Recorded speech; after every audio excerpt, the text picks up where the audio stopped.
Hello, welcome to the Adventure Corner. I'm your host, Robot Spacer, and just gonna do a little not super interesting world builder stuff today. I got some bugs to fix mainly. I worked a little bit on the game off stream yesterday, and took care of a few things. 6-7, good to see you. Hope you're doing well. Bugs, lanternflies? Oh gosh, I hope not. So yesterday, I realized you could drop items on the start screen, which is funny. I hadn't really considered that because, you know, at that point you don't have the opportunity to get any items, but you do start the game with one item. So that is now prevented. Oh, I also learned an interesting thing about World Builder. Another, I believe, undocumented detail about how World Builder works. Apparently, when you first enter a scene, it actually, like, basically executes a look command that behaves as though the player had typed the word look, from what I can tell. So if you have code that checks for that, it will, I think it will even like overwrite the scene's default description. I didn't spend a ton of time investigating it, but that seemed to be how it worked, which was surprising to me. Previously, I had been handling this scenario like if I wanted a custom description when you first enter the room, I had been checking the loop variable to make sure that was 0. But that kind of simplifies it and might improve some weird little quirks of how I was previously doing that. Hinton, hello, good to see you. Nope, no fixed bugs? Only sketching new features? Oh no. Hopefully we won't add any new features today. We've already added so many new features.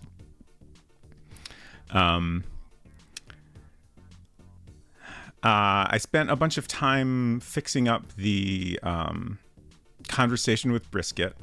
That is now completable. You can go through the entire conversation, and when you're done, Brisket will leave. And I also added the ability to drop. I'm trying to be less and less spoilery the closer I get to finishing this. There's a particular item that you might want to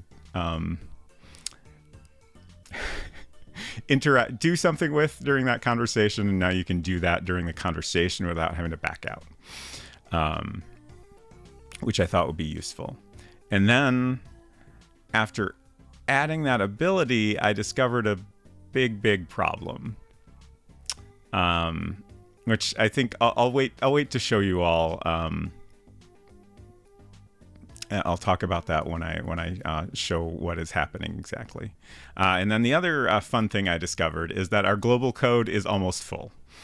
I tried adding a little joke response that I had on my to-do list and got the error that there was no room left.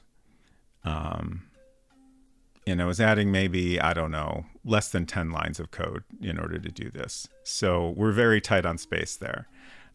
If necessary, like we have our cheat codes in there that can be deleted at any time, or at least trimmed down.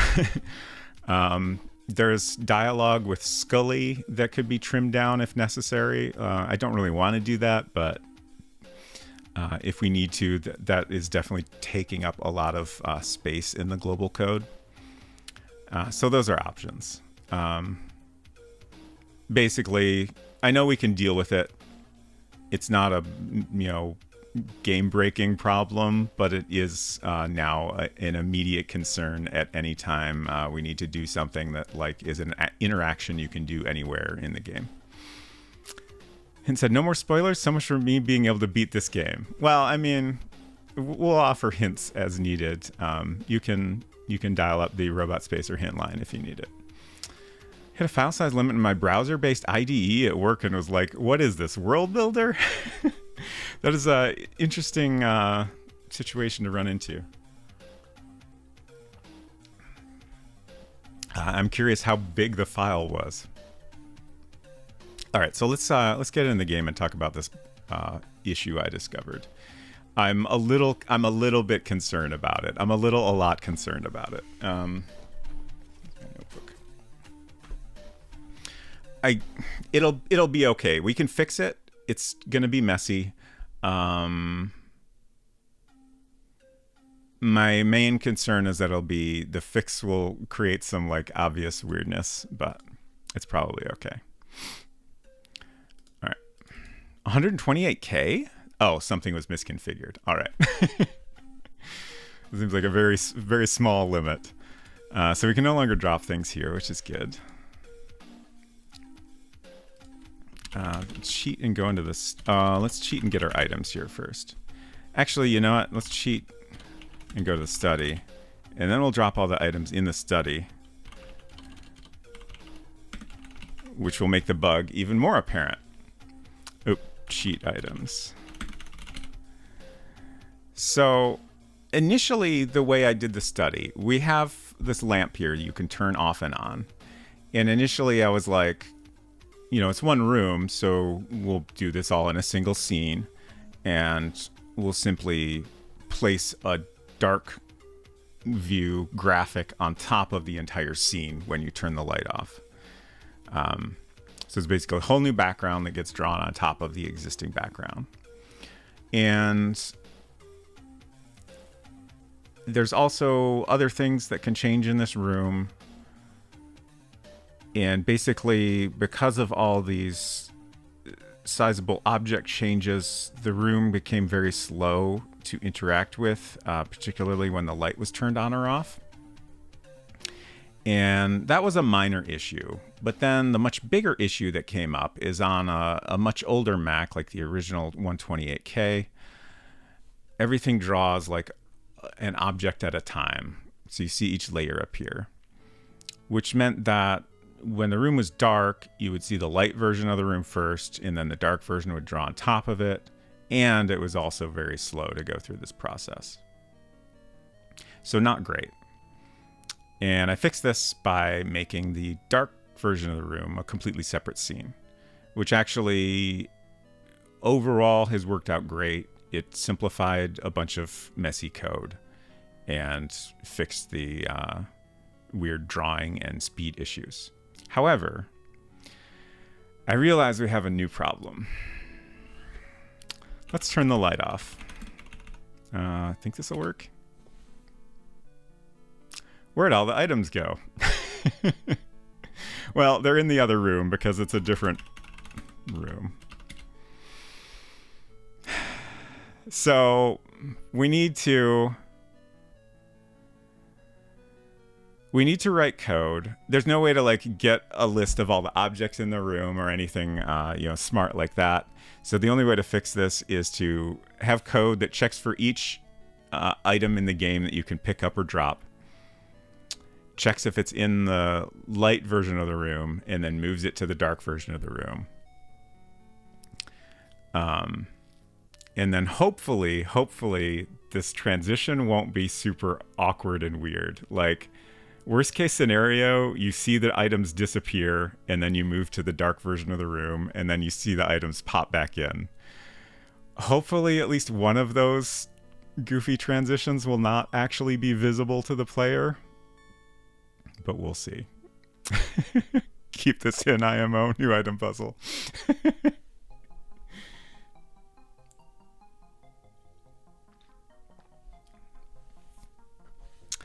So that's the first thing we're going to work on.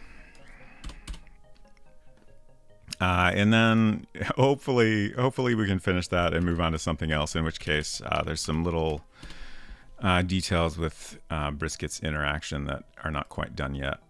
For example, you shouldn't be able to turn off the lamp while he's here. While they're here, they should object to you doing that, and if necessary, murder you. I keep wanting to type bye to quit the game. That doesn't work. That's not how any of this works.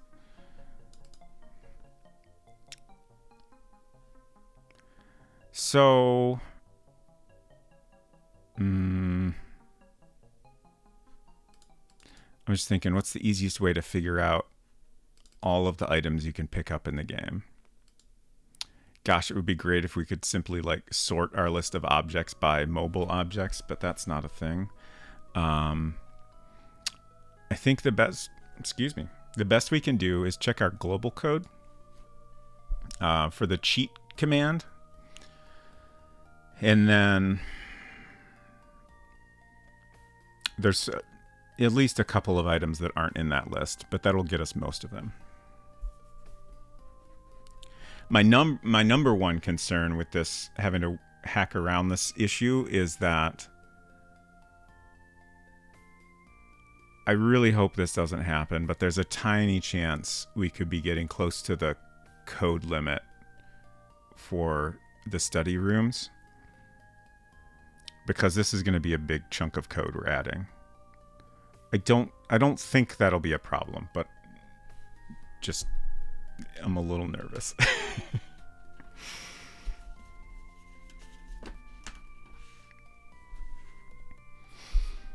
Okay, so way at the end here. This is our global code. As you can see, it's filling up in here. There's a bunch of things here we can slim down if we need to. But a lot of them are fun little Easter eggs. So preferably, I would like to avoid that. I know the potato is missing from this list. I'm not sure what else might be missing.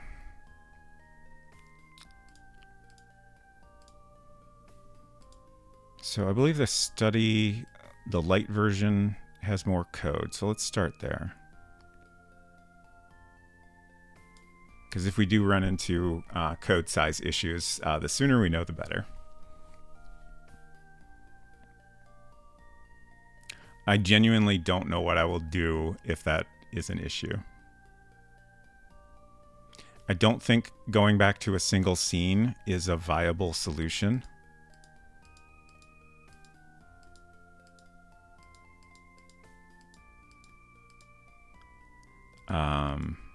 Like, I guess absolute worst case scenario, we could change it so the lamp is not actually a light source. I don't like that. That just, like, if I do that, it no longer makes sense that Brisket would object to you messing with it, and hopefully we won't need to do that. Okay, so this isn't where this code is going to go, but I'm just going to put it here for now. So basically we need to say if soup bone...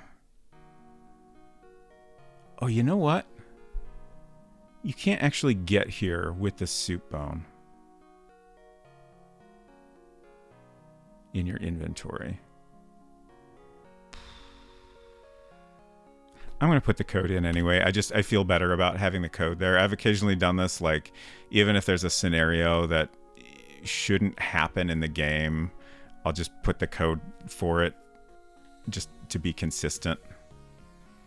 And that way, you know, if something ever changes elsewhere in the game, things should still work correctly. It just feels a little bit safer. So not equals, I think you can do greater than or less than. I wish there was a proper, like, not equals symbol.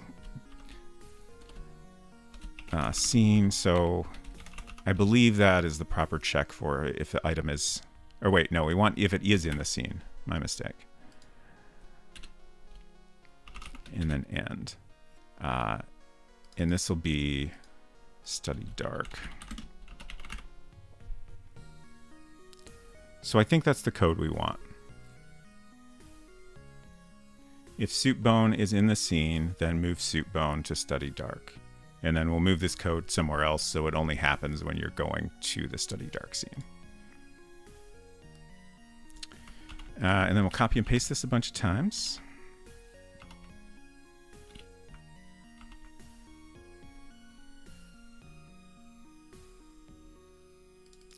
Oh, this code actually doesn't work because we renamed that to skull. I was just thinking, let's put these in alphabetical order.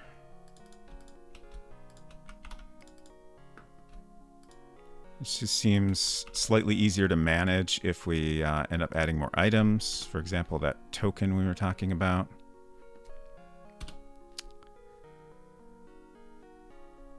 Cloth will be next.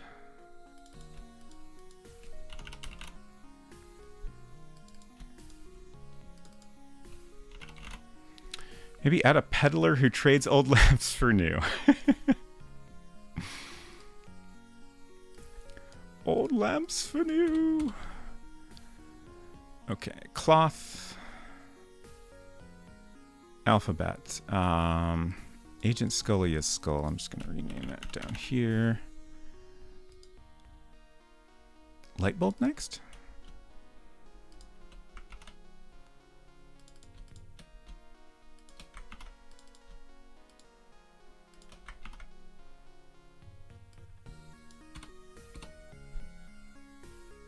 I missed fresh battery. That was actually the next one.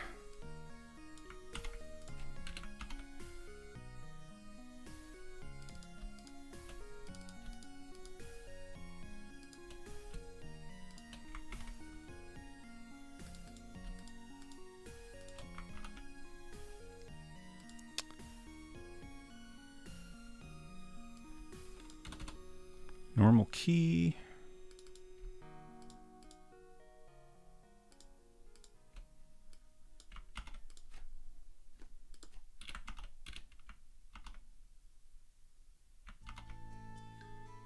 Oops.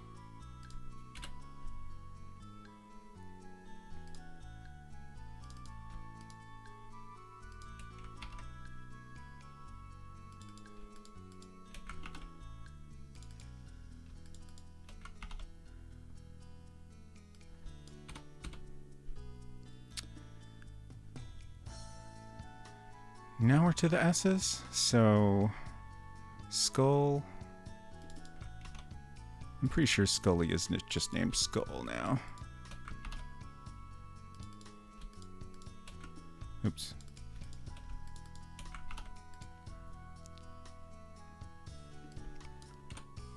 And then Sweetie.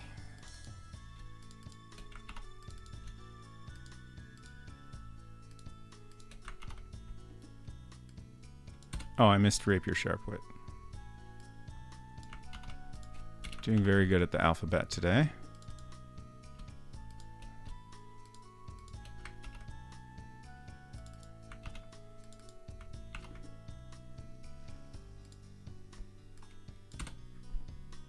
And then use battery and watering can. And then, oh, potato is one that I mentioned that was not already in our list.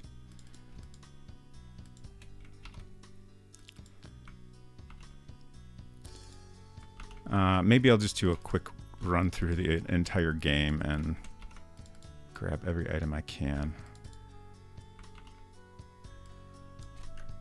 to make sure I didn't miss anything.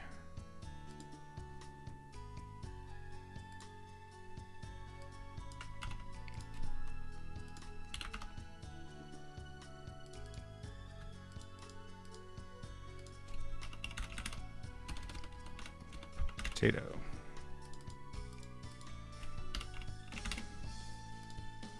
Okay.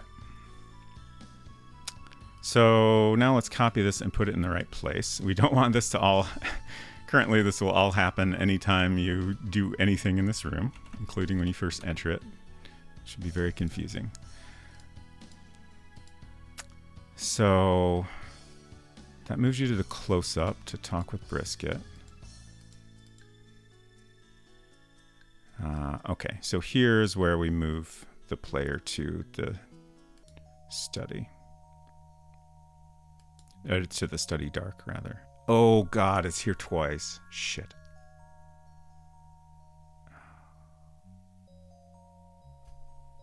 Please tell me I have some way to consolidate this.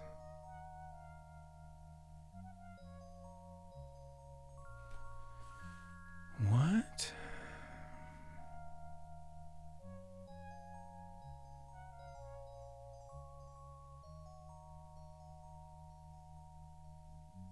I'm confused by this code. Let me look at the rest of this code first.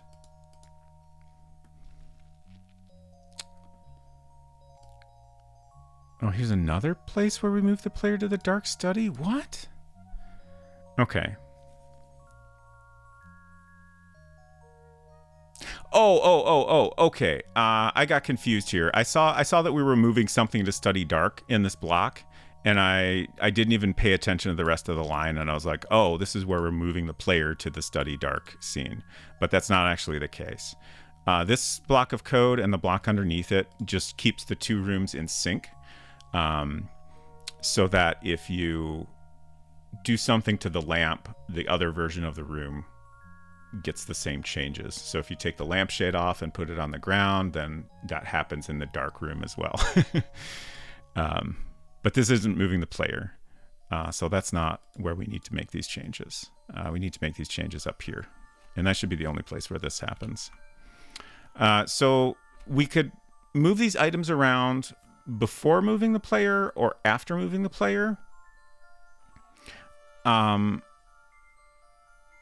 not actually sure if the code will execute if we do it after moving the player. But I'm going to try it both ways and see what happens. I think first I'll have it before we move the player, just because that makes slightly more sense to me. I strongly suspect that doing this will mean we see the items disappear before they get moved to the dark room. But we'll verify whether that's the case and then try it the other way and see if that works any better.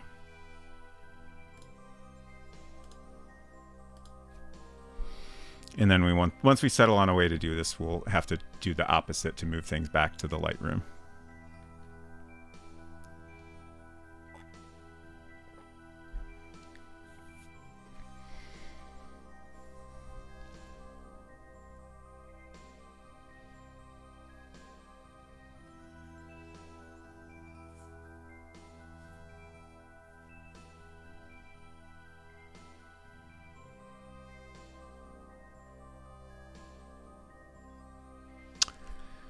A lot of code in this screen now,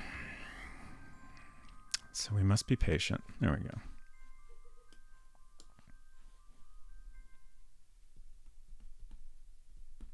I keep thinking about, so we talked about adding a bus token.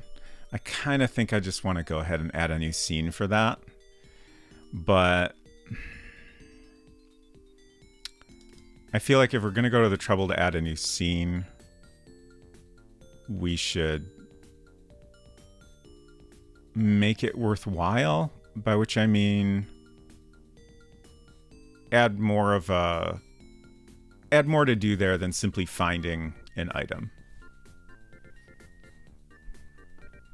We did talk a little bit about how to turn getting the token into a puzzle, but I feel like I don't have a perfect answer to that I am happy with.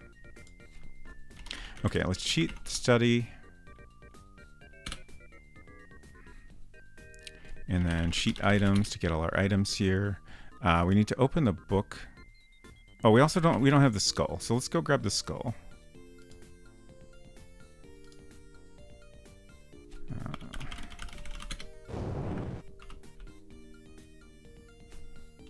Shop skull.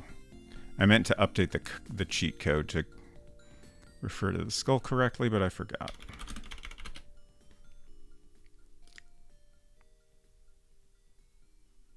There's our potato. Drop the book. Drop the potato. Now let's do a save so we can come back to this scenario. Speaking of saving, I keep worrying. In other World Builder games, I've run across bugs from saving at a time that was like not really planned for. And I keep worrying that there are bugs related to saving in my game that are going to be a huge problem. I kind of don't want to find out because they might be very difficult or impossible to fix. The main thing I've come across in other games is, I think, games that check the loop variable and rely on things for that because, like, say you come to a room, you do a couple actions and then save. The point in the game where you are at loop is, a non-zero number.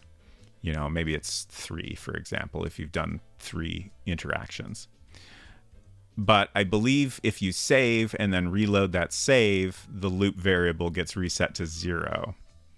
So potentially that kind of fucks up the state of the room and might do something weird depending on how you've coded it.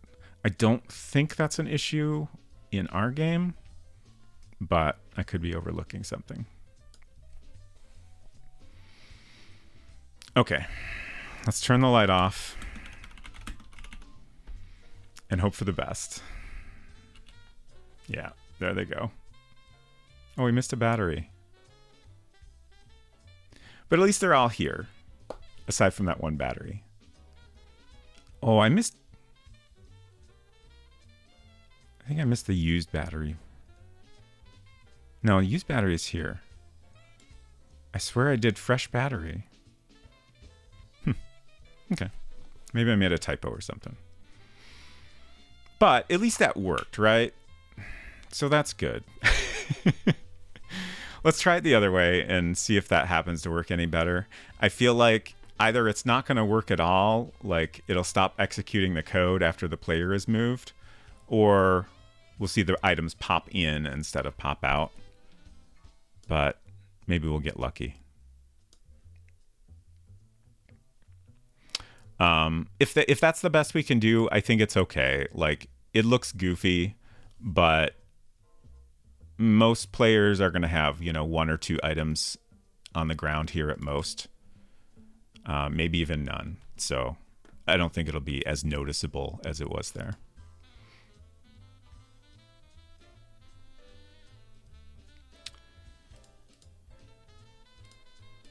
Let's speed this up. Much better. Okay, so the fresh battery was a problem. Okay, somehow I kind of wonder if I put it in and then accidentally got rid of it. Oh wait, what?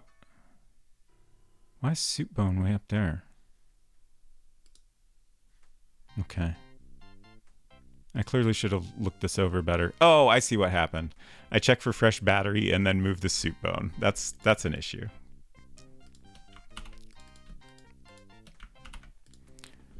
Okay, so that's fixed. Let's look this all over. Book, cloth, fresh battery, light bulb, normal key, potato. Rapier sharp wit, skull, soup bone. Sweetie. Use battery, watering can, and then move the player. Okay. So let's take this line and move it to the top of this block and see how that works.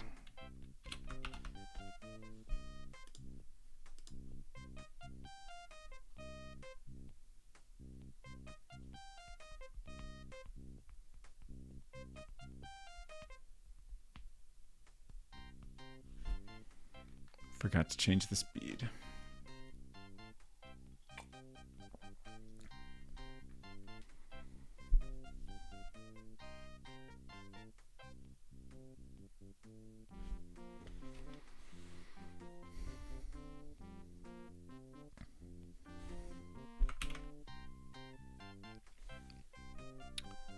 Okay, so we should be able to open this study test.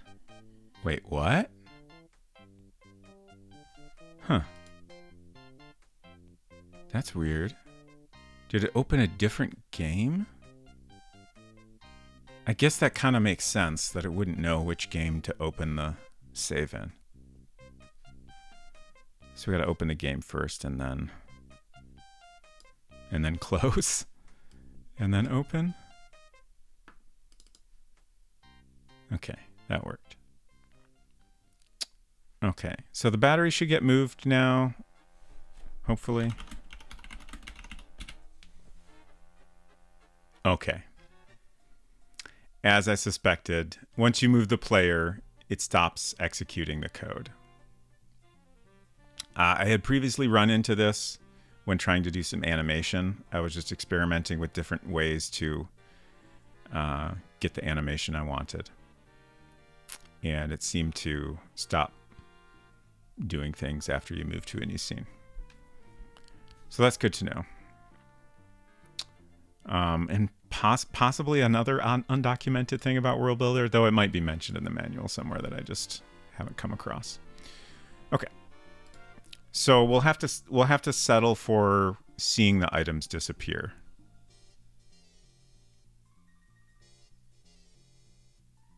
I'm just kind of thinking if there's any other possible way we could do it. Ooh. Oh. Okay. I might have a solution. This might work. Another thing we could do is remove the code from where we have it right now and move that block of code to the study dark scene. And then set it up so it says if loop equals 0, which is code that will run the very first time you get to the room before doing any interaction. And that could check for items in the light version of the study and say, move those items into this dark room. And crucially, if I know from messing with animation, if we make changes to the objects in the scene in loop 0, you don't see them happen. So this should get exactly what we want. I'm pretty sure.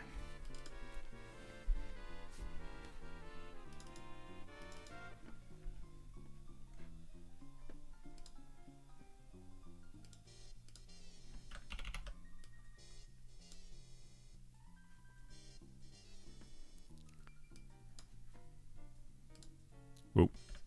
Forgot to change the speed back.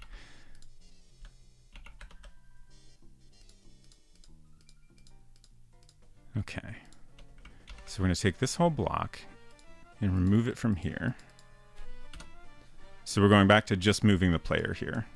We'll save that. And then wait.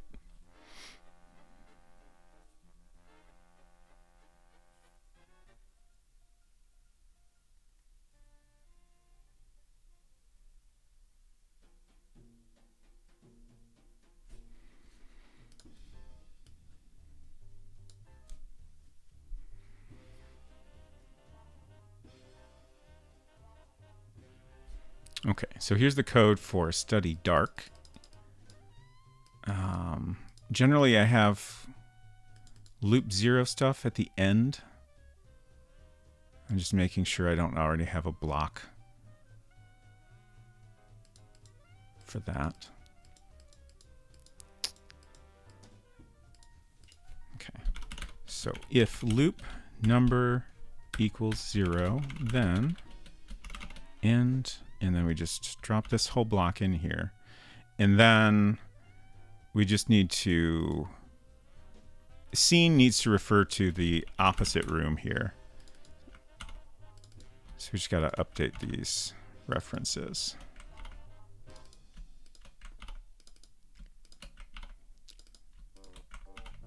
Hello, Puzzle. Good to see you. Hope you're doing well.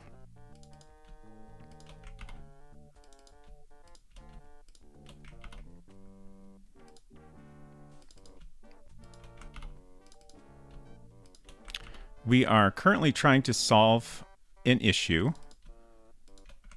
that I found yesterday when I was working on some things.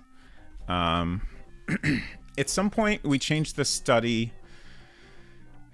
You can turn the light off in the study. Previously, we accomplished that by just moving a graphic in that has a dark version of the study with the lights off. But that was very slow, especially on older computers.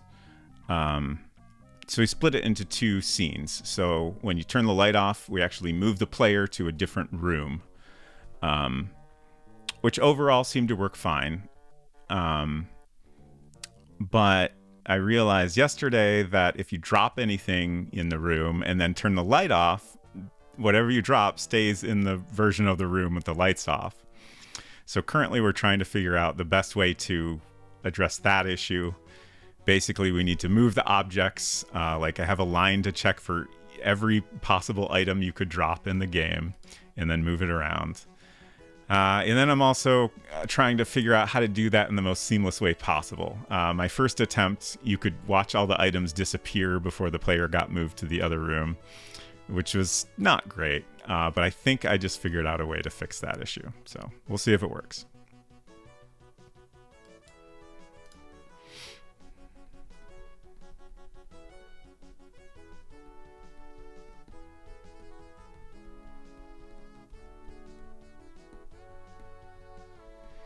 And then we also need to go through the game and make sure I didn't forget about any items.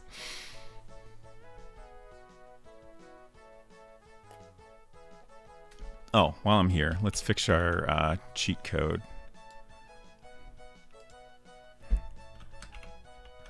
Oh, I opened the wrong thing. Global code.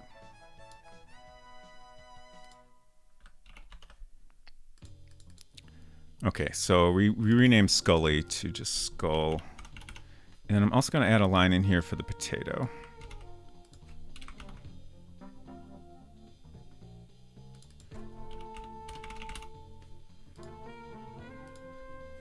Just to make things easier to test. And hopefully now that's all the items you can pick up. But I won't be surprised if I miss something.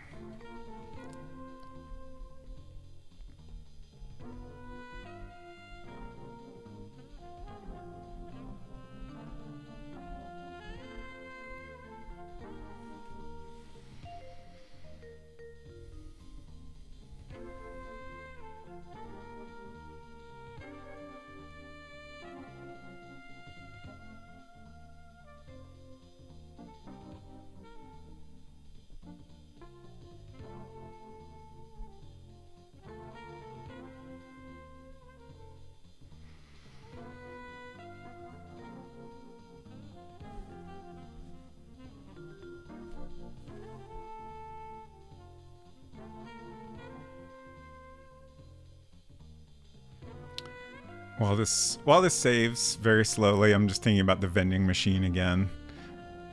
Silver suggests the idea of like you have some paper money and you use it in the vending machine and you get the change returned with a token, which I like that idea, but it'd be nice if we could make a little bit more of a puzzle out of it. Like, that's a category of puzzle that's like, simply use an item in the correct place and then, you basically it gets converted into a different item, which isn't bad. But it's a very simple type of puzzle. It'd be nice to make it a little more interesting.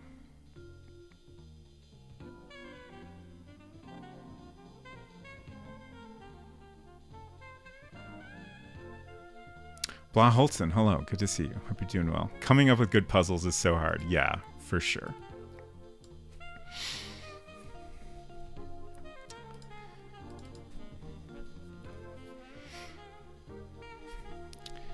Okay.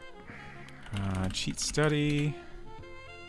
Cheat items. So hopefully now we have all the items. We got the skull, we got the potato there. So now, turn off light. Hopefully this works. Yes! Okay. That's very satisfying. Very, very satisfying. Great. So now we need to do the code to go back. Currently, nothing happens. I need like a puzzle designing class. That would be kind of interesting. I bet such a thing has existed at least once, if not multiple times. Like, certainly there are schools that do game design stuff, and I feel like probably someone has done a specific like puzzle designing class at some point. Computer tamed, yes, thank goodness. So now doing the opposite should be pretty easy.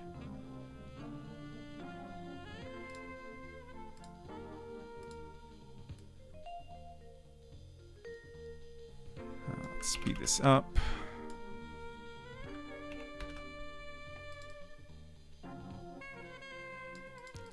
So I think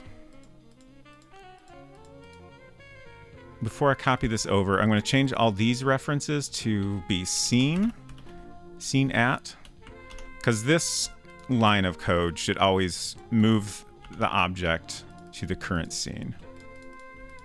And then the other line is the only thing that needs to be different depending on which way we're going.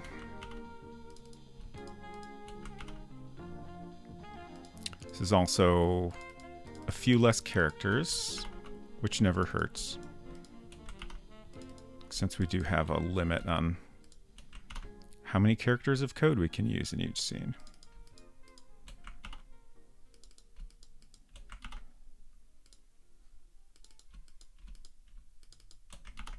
Okay.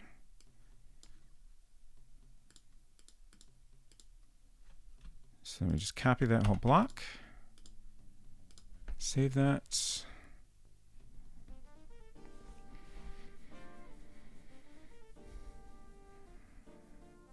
Oh, I'm so happy I found a solution to that. I really didn't expect it.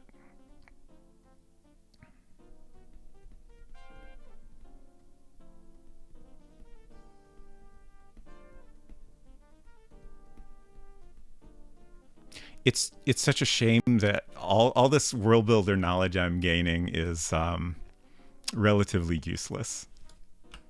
We need to make world builder popular again, and then I can share my knowledge with others in a useful way.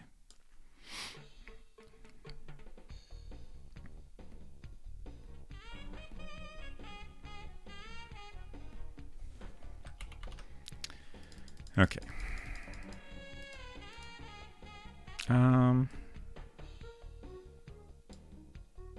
Okay, so I have here I check for loop greater than 0, but that's kind of the opposite thing.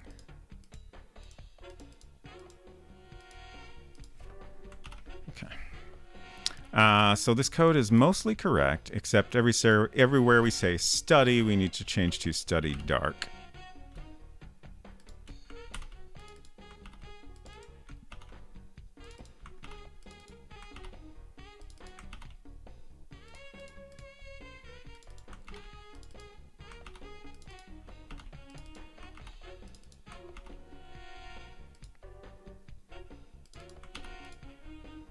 Okay. So that should all be good. I'm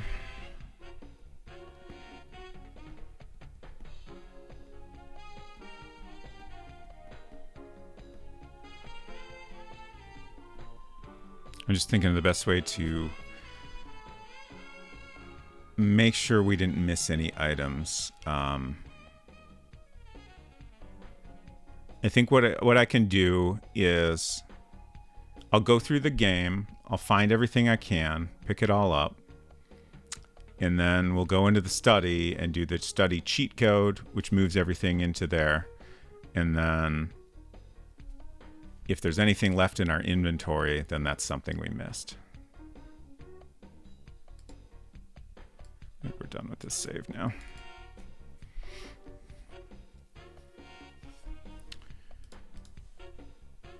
Okay. I'm just going to pause for a second in each room and think about if there's some way to find an item there. I'm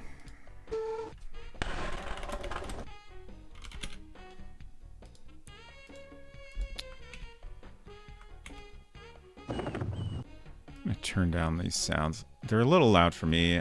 Hopefully they're not quite as loud for all of you. And our beep is wrong again.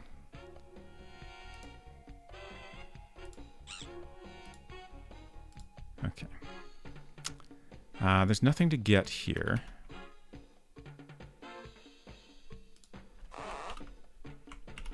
We have that here. We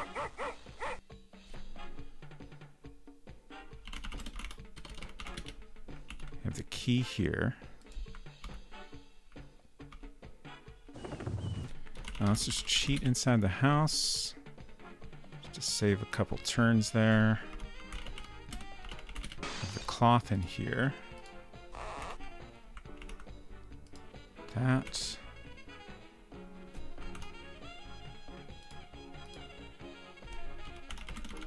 Is that everything already?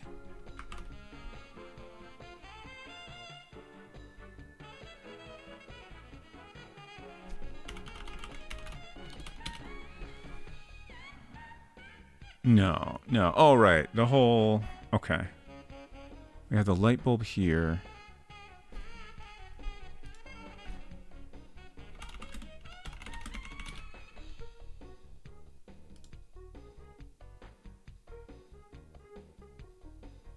Oh, right. I guess the light bulb isn't really ever a thing that can be on the ground in the light version of this room.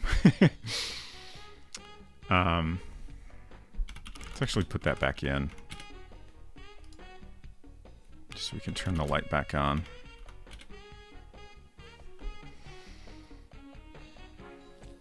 We don't have either of the batteries.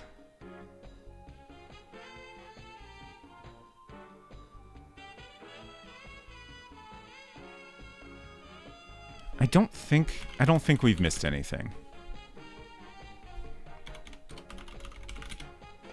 Pack is empty. I'm pretty sure that's everything. So let's turn the lights off. Everything is there.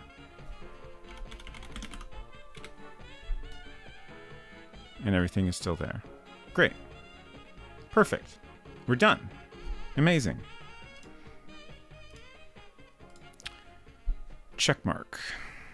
So the next step is to finish up some of the interaction with Brisket. So for example, right now, if you mess with Brisket's tail, you will get murdered. You get a warning first, like all of our deaths. Currently, let's see.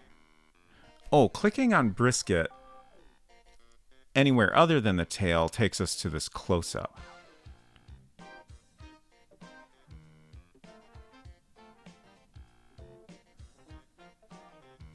I think maybe I'll leave that.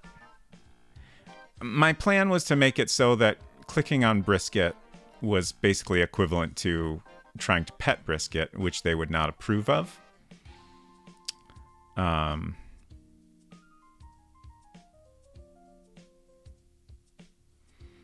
But I think taking it to the close-up is fine. But since we have pet dog command, we should probably respond to pet cat. Oh, we do, actually. Okay, great.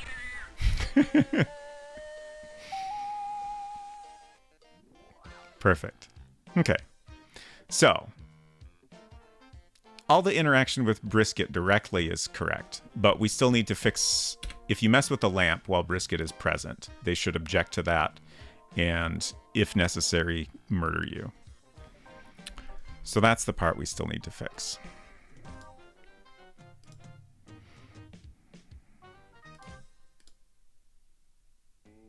And I think we want a separate variable to keep track of there.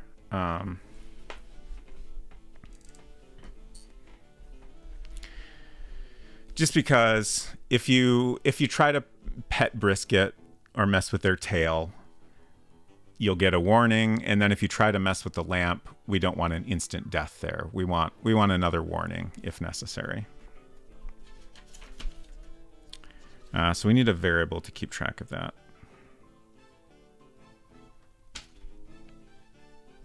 I'm just trying to find which variable we use to keep track of the first warning. I still haven't entered these all into a file. Each time I do this, I'm like, should I just enter this all in a file on stream? That would be so boring, but I'm tempted every time.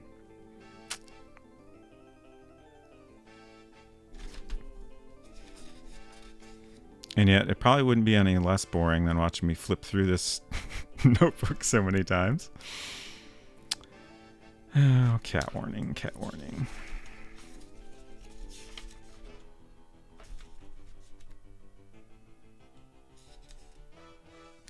Okay, C1. I think we already used C2, so we'll have to use C3. Grizzleby, hello, good to see you. I'm not bored yet, but I will tell you if it happens. Good, please do. It's also acceptable to simply leave if you're bored. C2. Also, good to see you, and I hope you're doing well. I don't think I said that. Maybe I did. Okay, C2 is our conversation progress with Brisket. So C3 will be the lamp.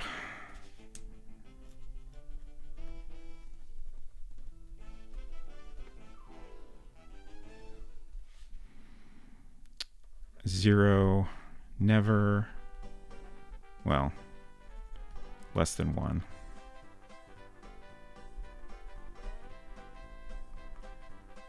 One, messed with once. Drum machine? We having jam layer? No, drum machine just hanging out. I have thought about whether I will ever do any other music streams. Most people left the stream when I mess with my new music toys, which is fair. Definitely not something I will do often, but maybe when I feel more confident in my newfound music skills, I will try to do a stream. Probably not, but I have thought about it. I got another new toy. I wasn't planning to share it, but if anyone is interested in seeing my new toy, I might share it. Let's see. Wrong scene. I haven't done a lot with my new music toys yet, but I have had fun playing with them and just kind of learning how to use them. I feel like I pretty well know how to program a drum machine now, or at least this drum machine. I wouldn't say I'm great at coming up with good beats, but I'll get there. Did your toy come from the basement? If not, I don't know how to request it. It did not come from the basement. You could simply say you're interested in it, and that might be enough encouragement. We'll find out, I suppose.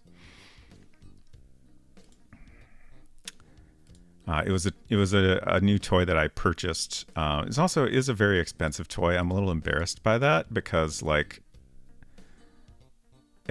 feel like I shouldn't have spent so much money on it, but I did. It's fine. Which point redeem is simply say I'm interested in it. You could I don't know, do anything. Okay, now that you're embarrassed, I gotta see it. Okay, all right. We'll do that in a little bit. Let's finish this interaction here first. You're welcome. That was so loud. Why is that so loud for me? Puzzling. It'll be fine. You just have to work longer to afford it. Sure. Hello. Hello, 6-7. I'll take that as another vote.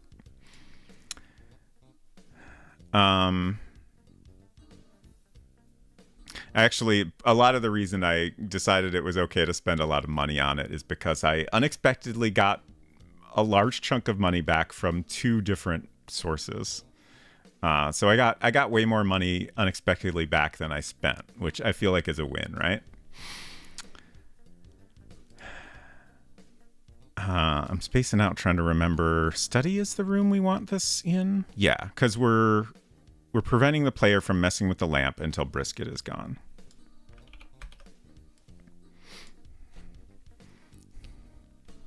Don't show your embarrassing vanity purchase just yet. I need to go make a coffee. Okay, noted. Please let me know when you're back. Okay. So this is the code to turn the light off. And then we also have code to turn the light on, which is just kind of there in case the player accidentally types the wrong thing. And then we have code to mess with the lamp shade. So we can move the shade off or put it back on. And then we have code. Oh, okay. So this is if the player tries to take the light bulb out while Brisket is still here. Oh boy, this is kind of complicated. Basically, there's a lot of different interactions we want to interrupt.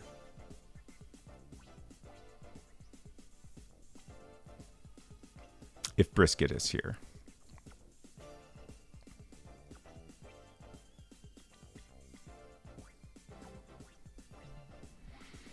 I think the best way to do this is to simply copy and paste code into every one of these blocks. If we could create a function or something, this would be so much nicer. Can't do that. There's so many, like, extremely standard programming techniques we can't use in World Builder because the language is so simple.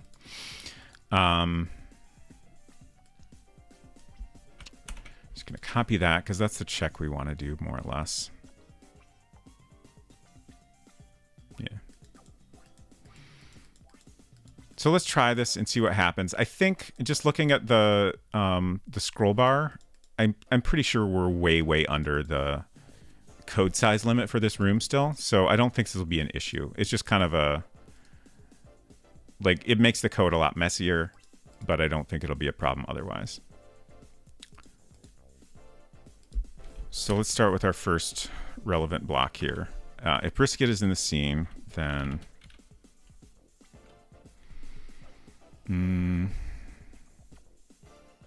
oh, this is going to be a big chunk of code. Crap.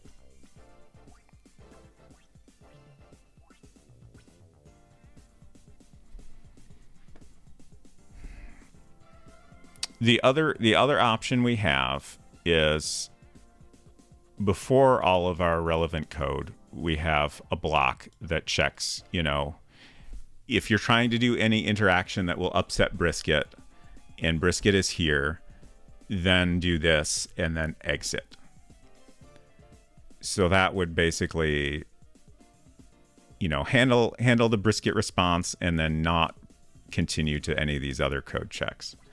The problem with that one is then we have this huge if block where we have to copy and paste all of these long if statements to handle all these possible inputs. And it's basically a different kind of messy. It feels worse to me. I'm not sure which one is actually the worst. I don't know if there's like any sort of limit on how long a single line of code can be. But I feel like if we tried it that way, we would definitely find out. Because that would be a very, very long line.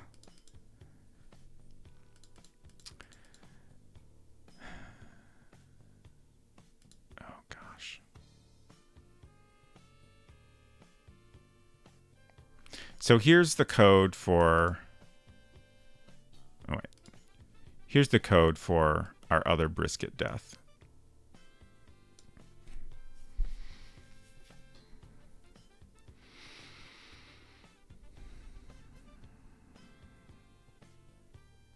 So we're going to have a block this big that gets copy and pasted like at least half a dozen times. I guess I'll just do it and we'll see how we feel about it. So C3 is going to be our variable for this one. Let's see, I wrote some dialogue. It's just slightly different way of having Brisket object.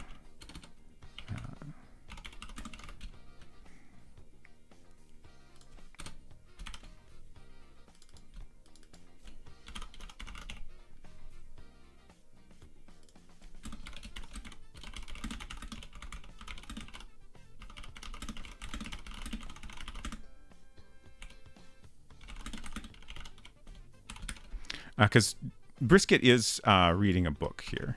So obviously they would object to you messing with the lamp and interrupting their reading. So Brisket says, "Pardon me," the cat inquires. "I hope you weren't thinking about doing anything with my lamp." And then I think we'll have the same death message. "I asked you not to do that," the cat says before violently clawing your face. "You feel overwhelmed with regret as you collapse to the floor. All other things fade until your regret is all that you know." Great. And then we have, we move in the death graphic. We play the mad cat sound. We play our death jingle. We have a little silence that I don't think actually accomplishes anything. And then we move the player to storage, which effectively ends the game. Is regret better than nothing? I think it's worse. That's my assumption. Okay, so if Brisket is in the scene, then we do this check. Okay, yeah, this should be an exit. Because if they try to do anything and Brisket is in the scene, we want to handle that in some way and then exit. Otherwise, we can go ahead and do the action they were trying to do. Okay, so this is our entire block that we have to copy and paste many times.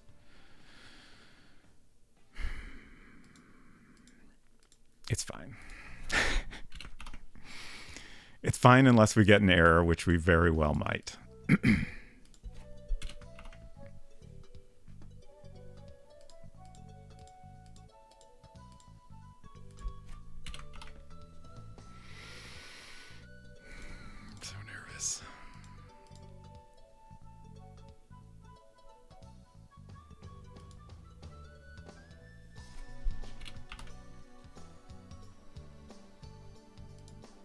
I was just thinking about this block basically prevents you from taking out the light bulb.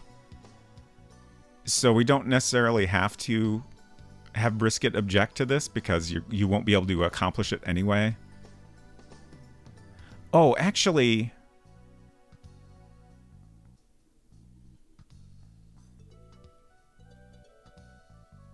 you can't get to this because you can't remove the lampshade if Brisket is present.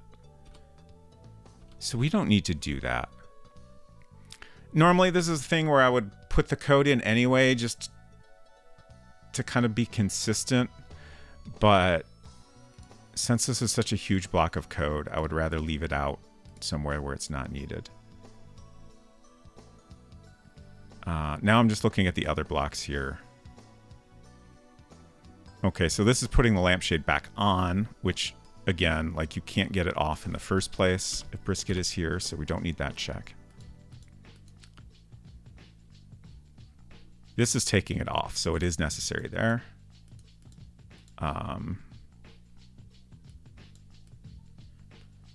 And this is turning the light on, which is already on, so I don't think it's necessary to have Brisket object here. We'll just have the game point out that you're doing a thing that's not necessary. Okay, so this is actually not going to be as bad as I was thinking. I think we just have 2 places where this code is duplicated, and that might be all we need. Bulb is already in the lamp. Yeah, okay. Yeah, that's not bad at all. Great. Whew.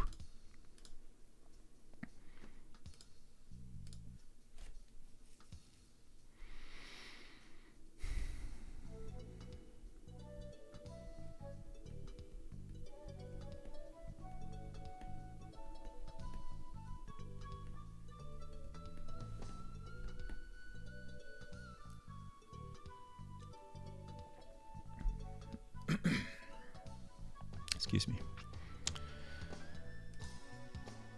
Let's see. I'm checking off lots of things here. Oh, right. We have one other bug to deal with in this room. There's some text baked into the room description that mentions Brisket being here.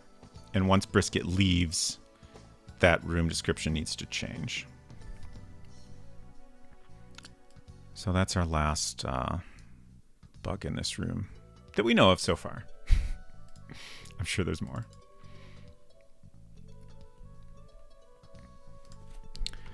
Let's see. So we can just cheat to go to the study. And we don't need any items, I think. So let's mess with Brisket's tail. Please don't do that, the cat says in a stern voice. And then we'll try to mess with the lamp. Pardon me, the cat inquires. I hope you weren't thinking about doing anything with my lamp. So now let's try to turn off the light. And then we get murdered. Great. Perfect. Game over. Let's do a little more testing because there's multiple ways of accomplishing things. We're just going to make sure we've reasonably tested it. So let's start with turning off the light.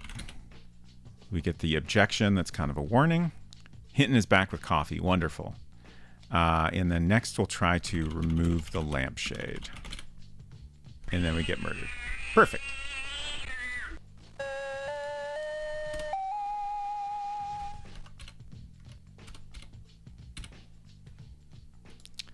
Okay. So let's fix the room description, and then I will share my toy. This shouldn't be too hard. And we also get to experiment with that new thing I learned where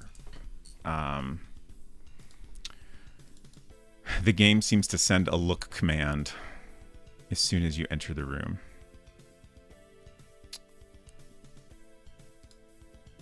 So first I'm going to check how I handled this in the backyard.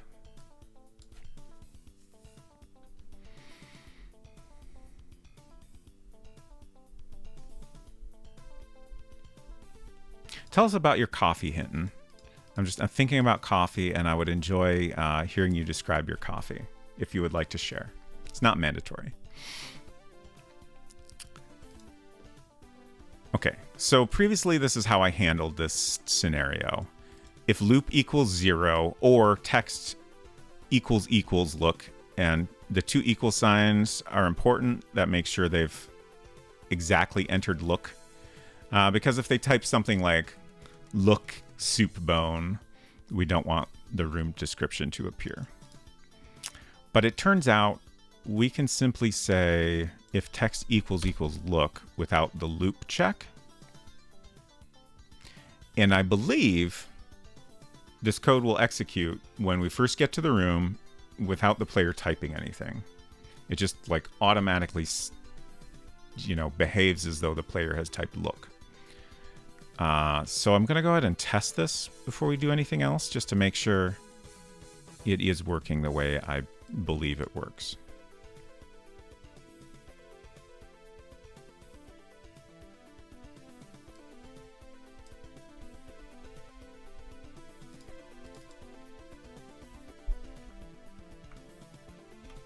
Oops, start. Rest.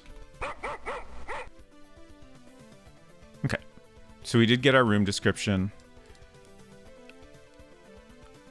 There's a dog in the doghouse barking at you. A path leads east back towards the house. Yeah, so everything is as expected. Let's cheat items. Let's get our bone. Whoop, don't need that, but that's okay. Give bone. And let's look. Okay, so now it's no longer mentioning that the dog is barking in the doghouse. Great. Let's just go back here and then return. Okay, great. So yeah, that all worked as expected. Oh, we have so much information about Hinton's coffee. Thank you so much. Coffee made using Atomic Coffee's Supremo beans, roasted a few blocks from where I live. Brew used a Hario V60 pour-over dealie, a touch of trim milk so I don't get a sore tummy. Called Supremo for a reason. It is a blend with remarkable full-bodied sweetness and lingering clove and cinnamon spice. Ooh.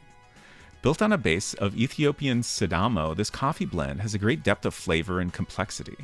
As an espresso, Supremo has strong dark cocoa flavors, creamy smooth body, and a soft floral finish. That sounds delightful. Thank you for sharing. So just a little bit of milk, no sugar. Just making sure I am imagining your coffee correctly.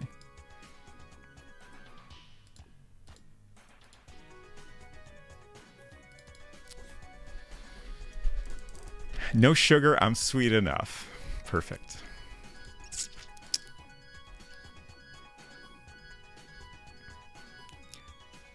So, study.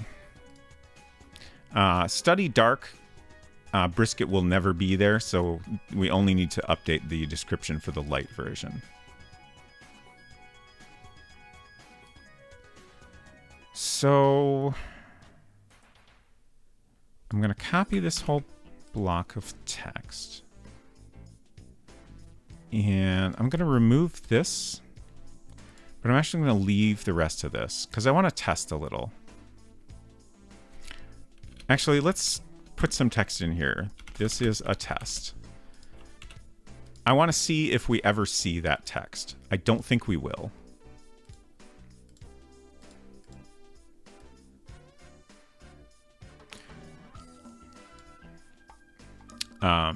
Again, like from what I can tell, I believe there's kind of some special handling happening here where if your scene code handles the look command, that text replaces what's in the default description that we were just looking at.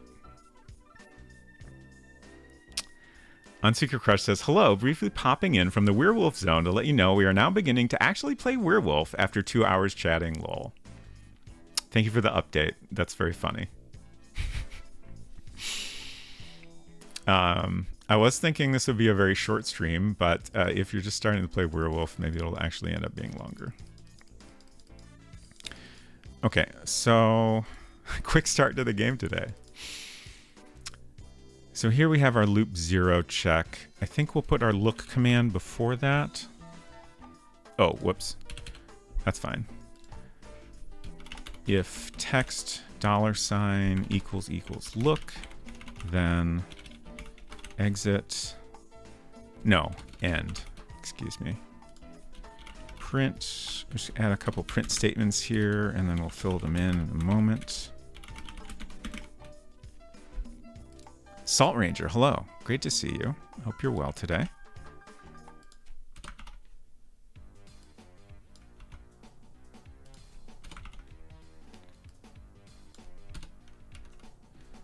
Oh, and we want another line after that.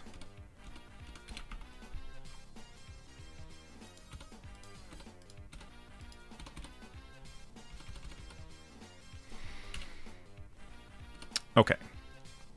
So if the input exactly equals look, then we're printing this stuff. Oh my gosh.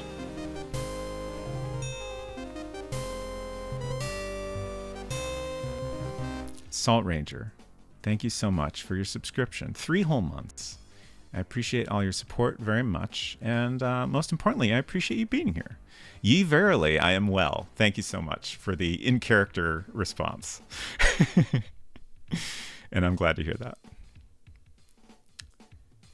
Grizzleby says, did you get Freminet? What is Freminet? Is this a werewolf reference? I'm Googling Freminet. Oh, this is a Genshin. Okay, got it. I've been slacking off on my Genshin for a long time. But I do recognize that Freminet, hopefully I'm saying that right, is a very new character that was just added. I didn't actually know they were out yet.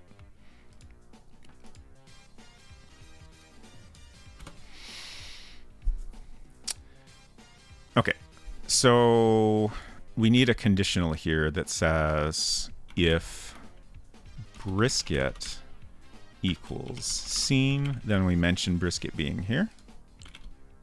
Otherwise, we don't. I just dig that he's super jaded. Nice. Okay, so we always say this first line. You're in a cozy study with a very comfortable looking chair next to a small table with a lamp on it. And then if Brisket is gone, if Brisket is here, we say there's a cat sitting upright in the chair. Otherwise, we just skip that line. We could also like have some additional description of the room, like that mentions the lampshade being on the ground if it is on the ground, but I think I'll just not worry about that. It doesn't really seem worth it.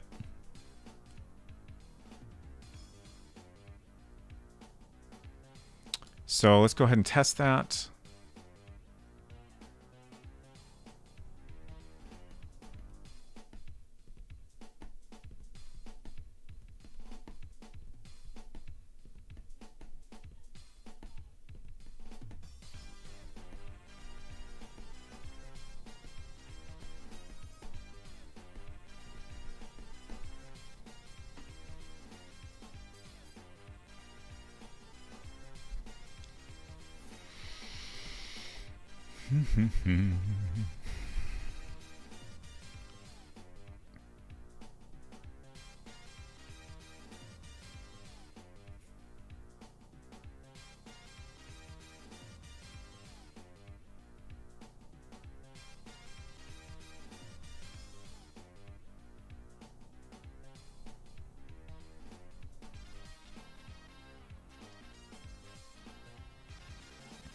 Oh no, a syntax error. All that waiting and we got a syntax error.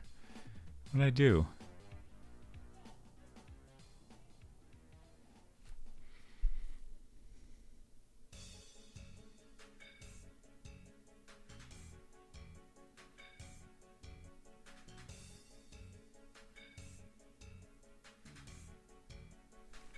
I'm going to go ahead and change the speed right now. Oh, forgot my then.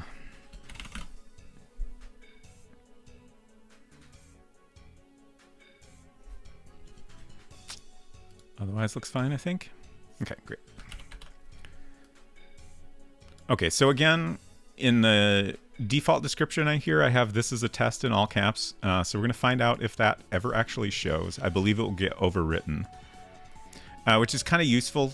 Like we could have our default description, and then we could have in code a different room description that only gets shown in certain cases. And like if for whatever reason that code doesn't execute, we would still have the default, which is kind of nice to be able to do. In our current scenario, I don't know that that's useful, but it's good to know about. Cheat study. Oh, okay. Okay. So I was wrong. Basically, our code description gets printed out and then the default description appears, which is very interesting. Like, I would have expected that to happen in the opposite order, if anything, but useful to know.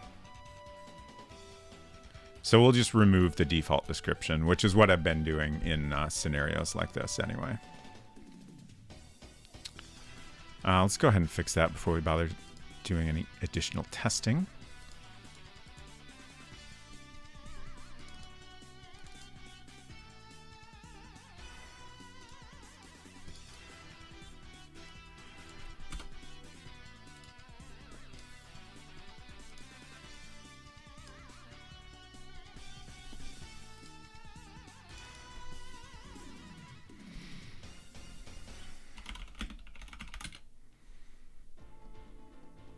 Okay, I was wondering about that. We actually get additional blank lines here.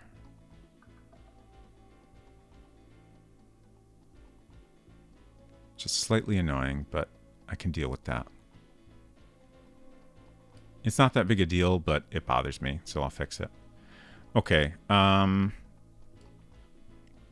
let's fix that first, actually.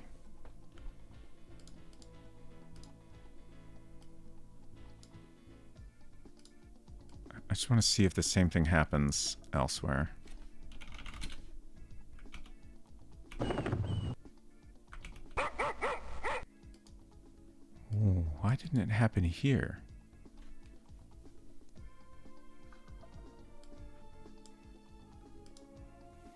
Okay, so we'll compare with my backyard code. Maybe in the backyard, I already dealt with this issue and skipped the last blank line. That's probably what I did.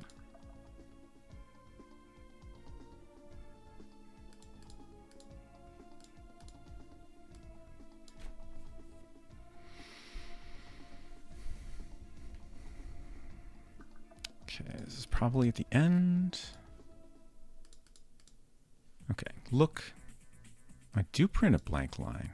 What?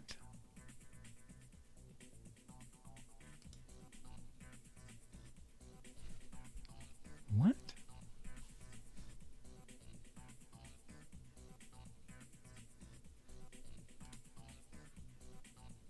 Why is this different? There's nothing there. Don't want to save that.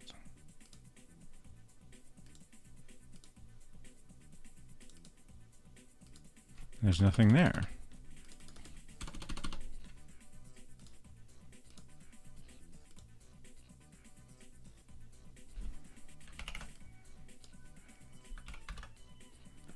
Huh.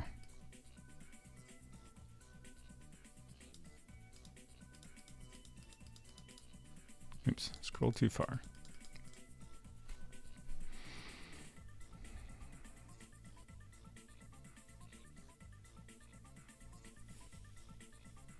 So we're just printing one blank line that just has a space in it.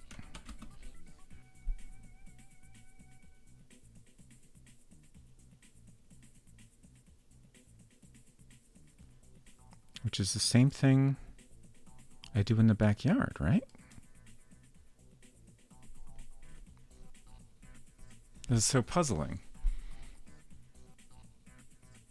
There's got to be some reason it's different.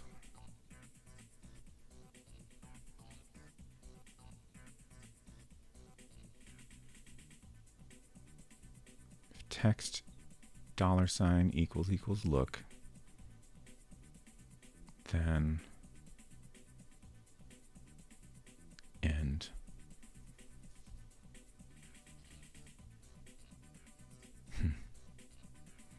The only other thing I can think of is maybe I'm not printing a space, but I think I've been consistent about that.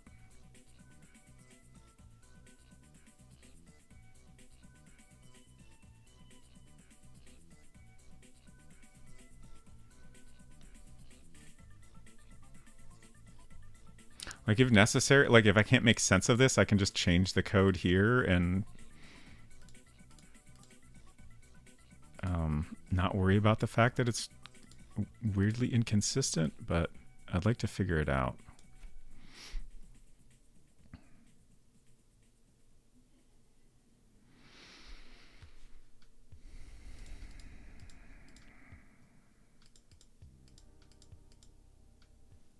Yeah, I do have a space there. Path leads east back to the house, and then on a separate line, print space. I do exit at the end of that.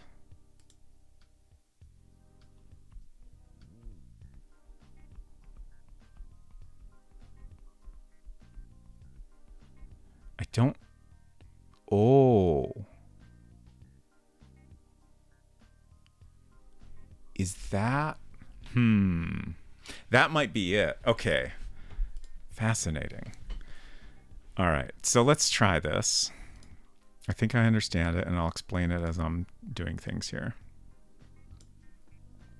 There's so many weird things about World Builder.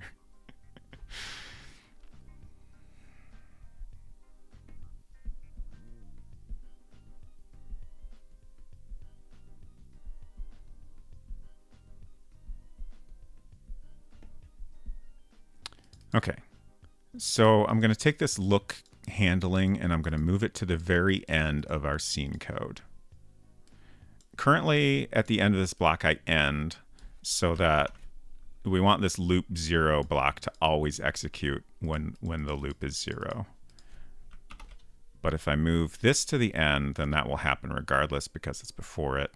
And then we can exit here. And I think that if we exit in this block, then it will prevent the default description from appearing. I think. I'm a little bit guessing here, but this would explain this weird inconsistency and also match up with what I thought I was seeing before when I learned about this weirdness with the like automatic look command when you enter the room.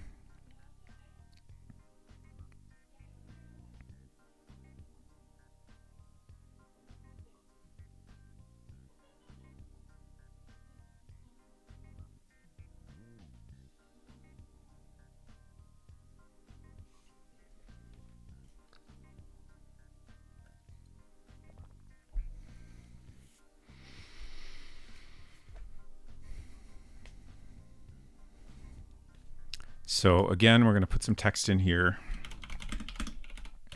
This a test. Yeah, that's fine.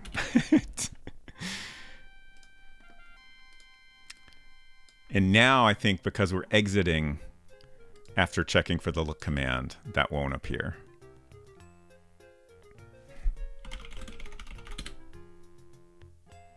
Yes. Okay.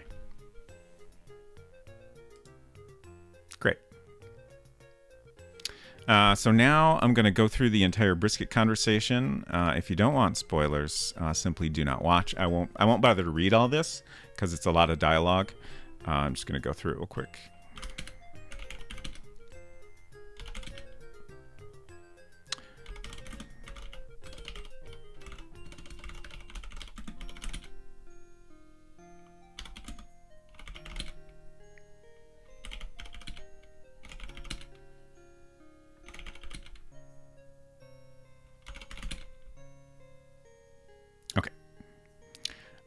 So that's all done. And then I would love to have brisket automatically leave when that conversation is over.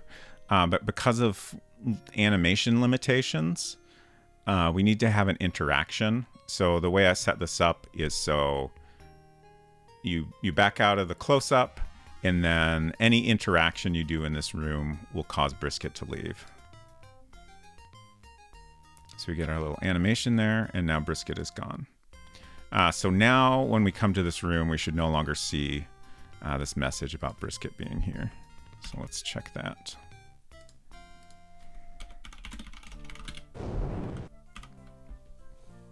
Great. Perfect. And now we should be able to mess with the lamp. Oh no, the room just moved.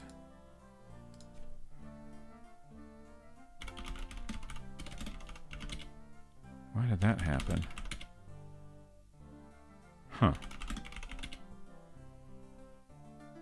I swear I saw the window move slightly. Maybe I accidentally did that.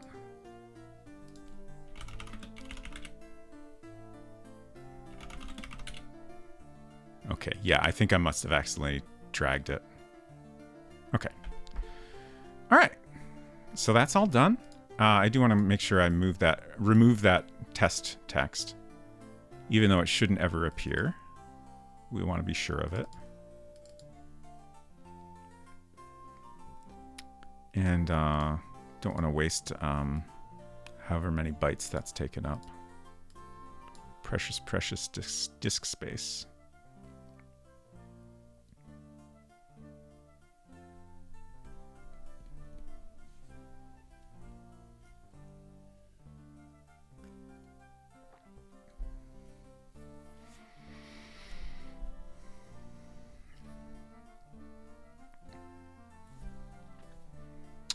I didn't actually need to open that. There we go. Okay. We're done. All right. Hinton, are you still here? Just making sure. If you are, it'll be show and tell time now.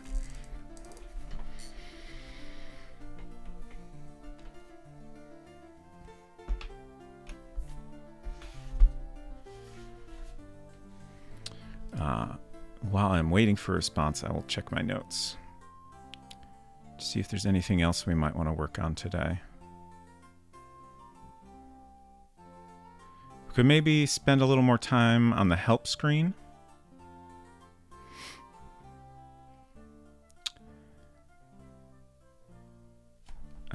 There's some little miscellaneous unimportant things we could work on, like figuring out where to put a loon sound. Maybe if we're adding another screen, we could have a loon there. Like, a loon's a water bird, but...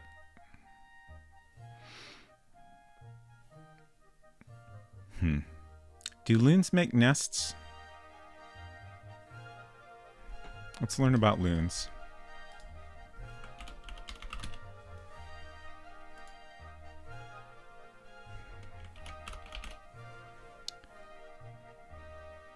Ah, perfect. Loons avoid coming to land except for mating and nesting.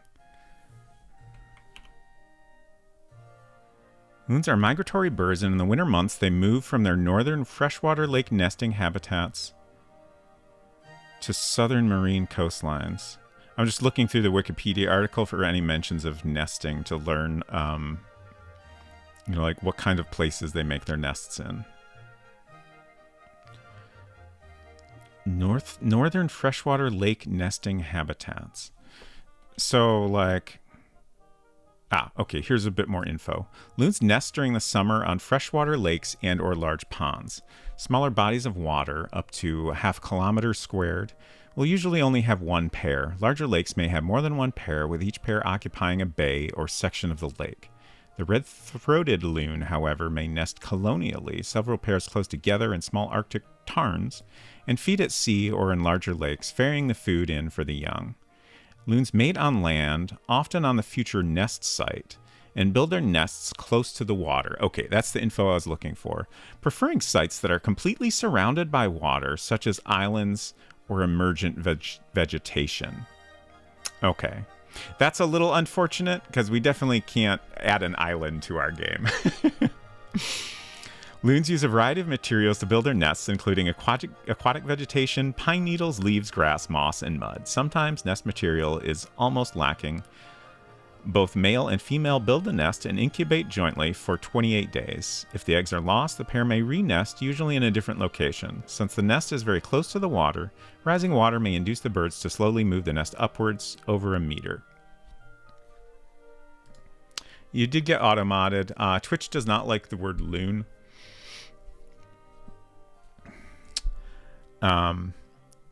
The male selects the nest site, and nests are built close to a bank, often with a steep drop-off that allows the bird to approach the nest from underwater. Interesting.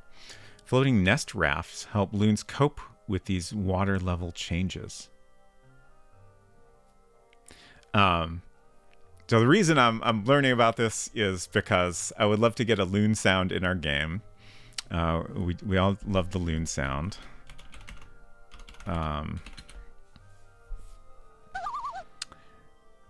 And it'd be cool if we could have an actual loon nest visible somewhere. My thought was, if we're going to add another room, we could, have a nest visible somewhere on that screen, and then we could have the repeating loon sound. Obviously, we can't do an island, but we could have suggestion or even just mention of water being nearby or something. It's also obviously okay if we're not completely realistic, but it'd be nice if it was a little bit believable. Grizzleby says, I have loon sounds. I have the BBC sound library. Nice. The nest could be in a bathtub. That would be funny. However, that would require adding a bathtub to the game, which I don't think we have an easy way to accomplish. Puzzle says, I realized there are a lot of games that use loon sounds for random bird noises, and it's kind of hilarious to me. That's very interesting. I've come across this, of course, in World Builder games, because the loon sound comes with World Builder. But I can't say I've noticed it in other games. But perhaps I will start to, now that it's more in my mind what a loon sounds like. Don't see why we can't have an island in a room inside the house. Houses don't have to make sense. That is very true in the context of our game.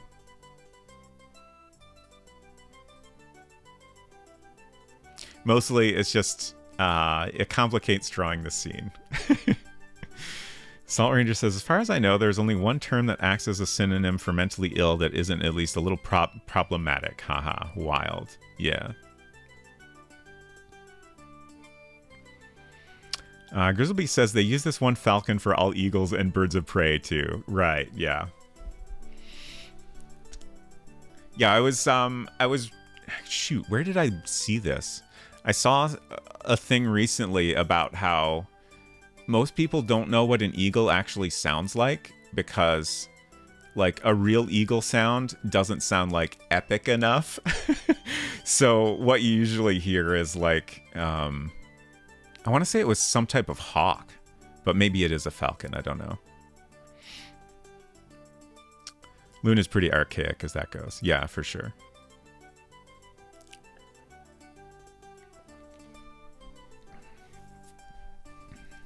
Okay, so Hinton is here. We're gonna do show and tell time now. Eagles are basically glorified vultures. Heard they often use red-tailed hawks. Yeah, I think that's the type I was thinking of for eagle noises, and that was bizarre and amusing to find out. So I recently, actually, I'm gonna grab my other toy just for illustrative purposes.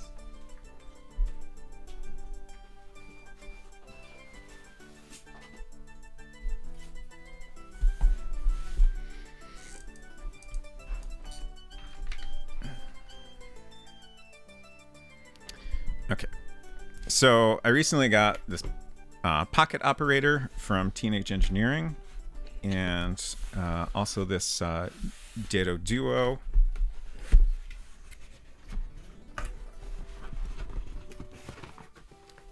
Which is a fun little instrument. If you missed my stream of this is a synth designed for kids to be easy to use. It's also designed so two people can use it on either side. And I did a stream where I played around with them, and I realized as I was playing around that getting sound from both of them, culinary disaster. Hello, hello. Thank you so much for coming by. I hope your stream was great. I was lurking a little earlier. I have not seen that game before. Cosmic Star Heroine. It's kind of been on my radar for a little while.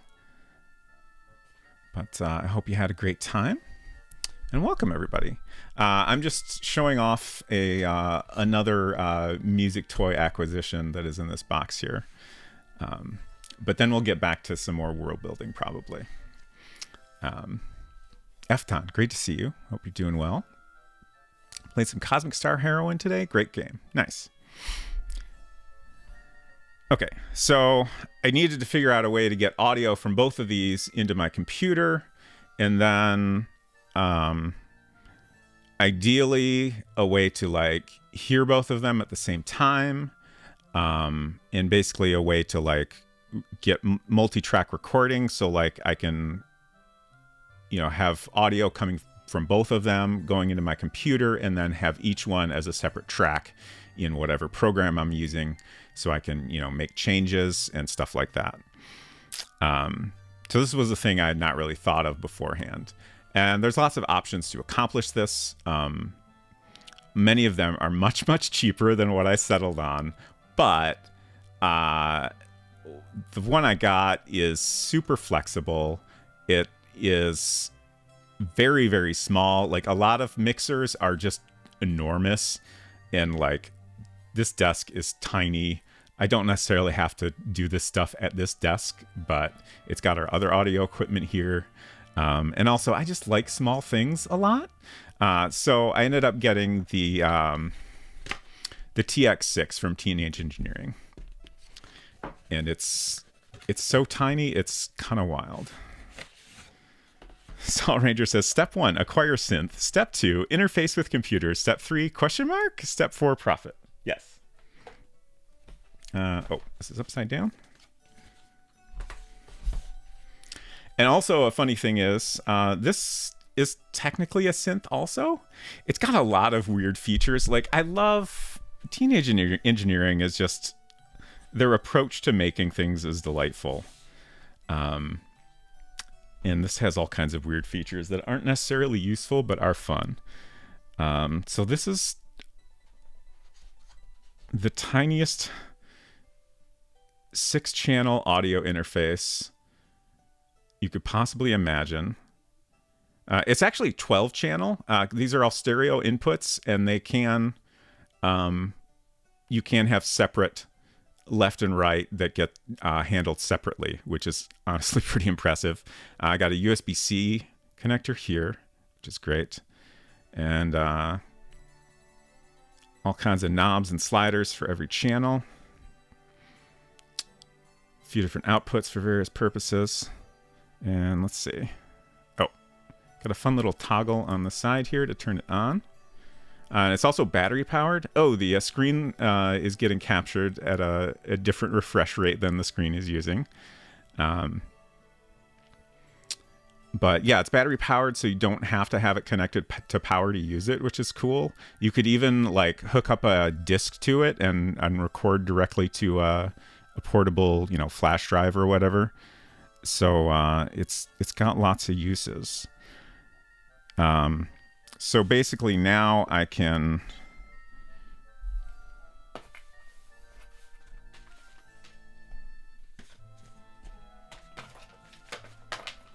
I'm grabbing cables. I'm not going to actually like show off the usage of this thing, but just to kind of demonstrate, like, I can have audio out coming from here and then going into the first input, and then I can have audio out from the Duo. There's the line out on that. I'm going into the second channel, and then I just have the USB to hook up to my computer, and then I'll have multi-track recording, so both of these will come in separately, so I can change the mixing, I can put different effects on the channels, I could re-record one of the channels if I'm not happy with it, and whatever kind of editing I want. So it's a pretty neat little device. I haven't actually used it yet. I played around with it a little last night. And then another fun thing about this device, as I said, it has like a synthesizer mode, which doesn't sound super useful, but it's kind of fun that it's there. And I haven't read about this, but there's apparently an Easter egg where it actually has a game on it that you can play.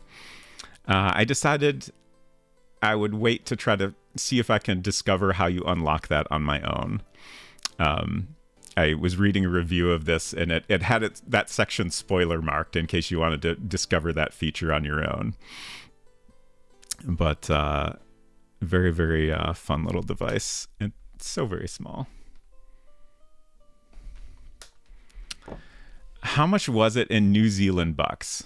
Oh, Hinton said, wow, I just looked up the price. Yeah, it's very expensive for me, an amateur musician, but like for what it does, it's pretty reasonably priced. Like if you look at other mixers that have these features, you're going to be spending about the same. It's $1,200 US. Silver, good afternoon. Good to see you. We're just doing a little show and tell, and then we'll get back to some World Builder. And as I said, I did recently get back a significant amount of unexpected money from a couple of different sources. So I felt justified in making a very expensive purchase that I did not really need.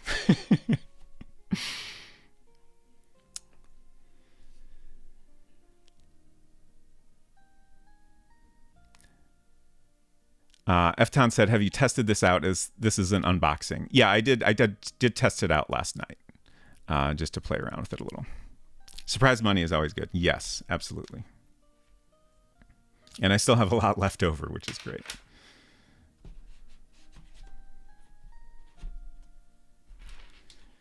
Okay.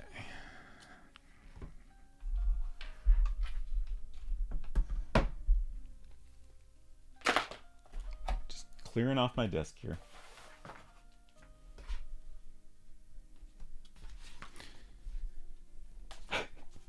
says, I am always surprised by money.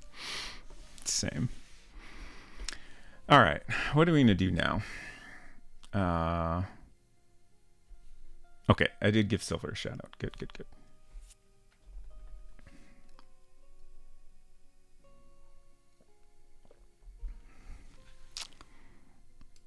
So we talked about loons a little bit. I would also love to get an egret sound in.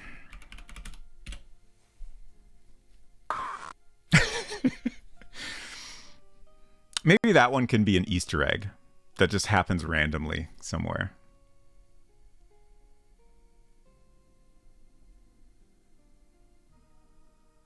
Much to think about. Another thing I have on my list is to add in a Beaver Pelt Man reference. And so far, the best place I've thought of to put that is we have our bookshelf with a bunch of different books. And we could add another book to the shelf with that reference. I'm debating if I want to just go ahead and do that now. Like, the nice thing about doing it that way is, you know, each book has a little short description, so we can kind of reference Beaver Pelt Man in slightly more detail than we could in most places. Let's go ahead and try... check out our bookshelf as it is so far. Chest house? Cheat house. Go upstairs. And then if we... Okay, yeah, if we click anywhere on the book or say read book? Oh, read books? Yeah. Then we'll get a random book on our shelf here. One of the books on the shelf is titled Point, Click, Laugh. It's a casual novel about a group of friends who bond over old adventure games. So let's make a book called Beaver Pelt Man. It'll basically be a novelization of the game. But... Oh, I don't have Beaver Pelt Man on here, do I? Okay.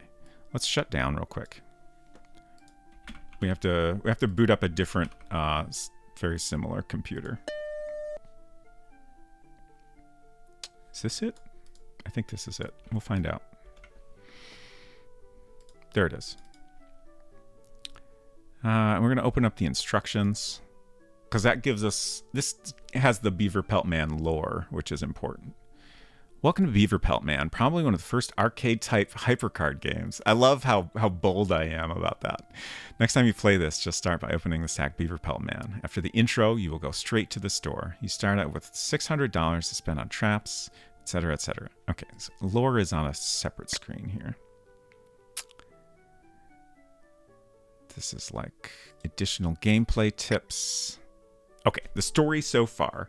You start out at Dark Castle after a long and hard battle against the deadly Black Knight. He has been destroyed, but despite your many attempts to restore peace to the land, the Black Knight's final plan to control the world has begun. The Black Knight's royal beavers have been unleashed. You've got to get back to the store. You've got to get to the store and back to the castle with enough traps to stop the beavers. But hurry, time is running out, and you've got to stop them.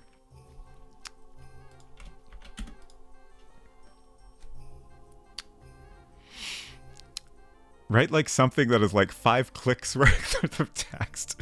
That might be a bit much, but it would be funny. Just copy the text.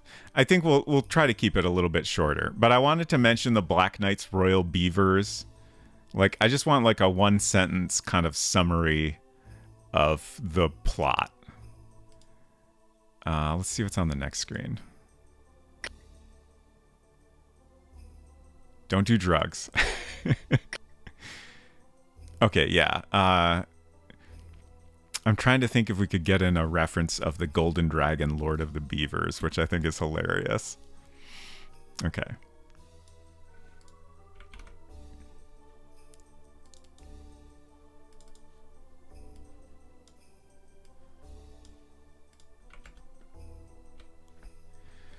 Oh, why can't old Mike think of things that good? Just not as creative as I once was.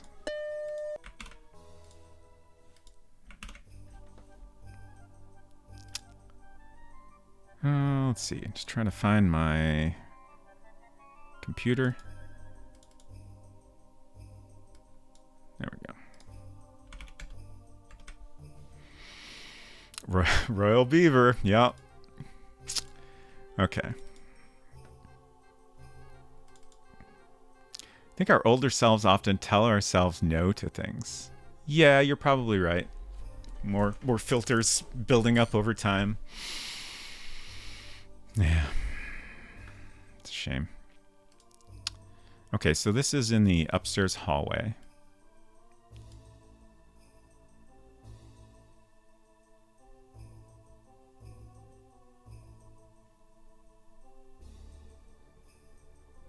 And this is another case where we have a random number. So we spent some time on this the other day. And we're going to have to do the same weird calculations again, I think. So, oh, right. The thing we learned about these kind of random number checks is that numbers are always rounded down. So, for example, random number gives us a value between... let me double check to make sure I'm getting this right. I think it's between 1 and 100. I just want to be absolutely sure.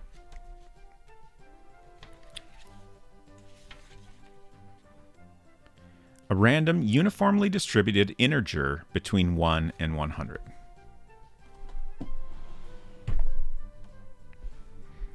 So, if we happen to get a value of 1 and divide that by 11, it's going to get rounded down to 0 until we get up to 11.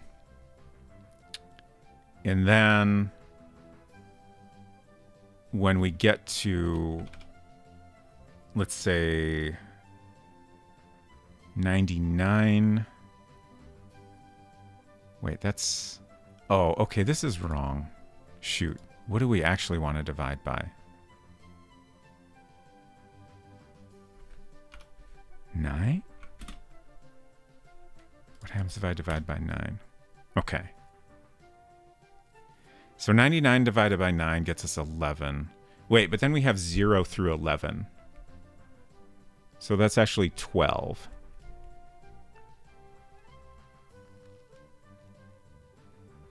I wish there was a better way to do this. I think probably the ideal way to do this would be to not do any division and simply check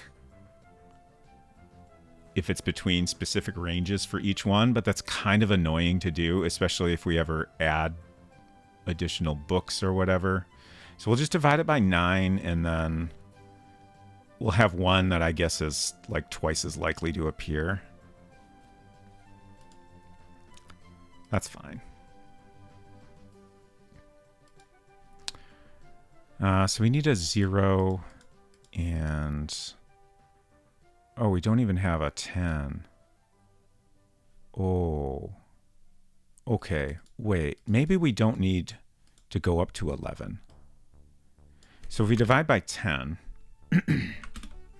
then 9 divided by 10. So 0 through 10, random number, gives us 0. And then when we get to 100, I guess that one is going to be extremely unlikely to appear. So we'll get our least favorite and make that 10. And then our fallback here is going to be the one that appears when the number is 0. Okay. So let's just stick this one. For now, at least, that'll be our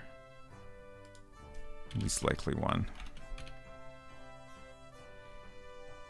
And then our new one is when we have a 0 value. Okay, so we're going to say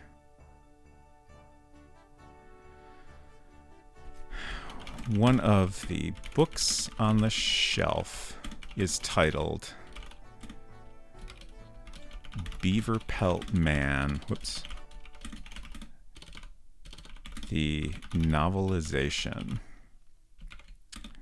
by... who should it be by?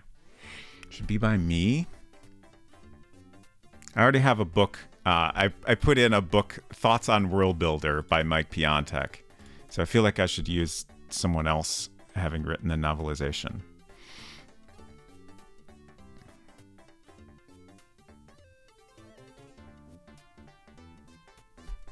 I can't think of a good name to use, so maybe I'll just skip a name for now. Efton says, so does it work when you have everything running through the new mixer into the computer? You can hear everything?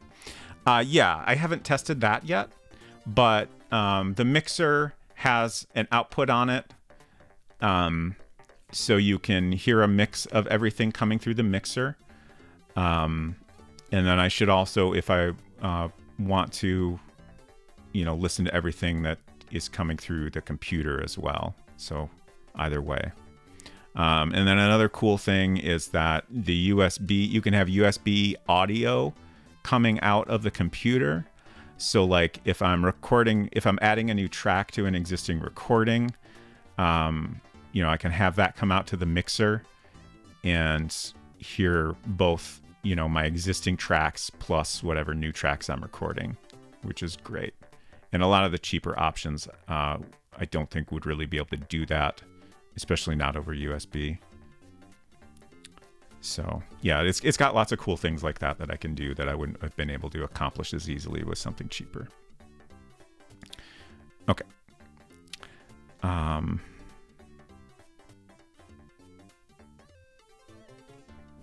Let's see. So we want to mention the Royal Beavers.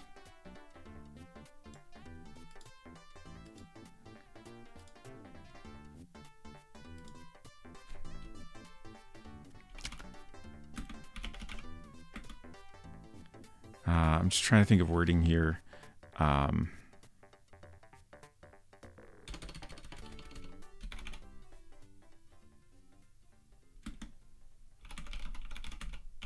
It describes the Black Knight's Royal Beavers have been unleashed.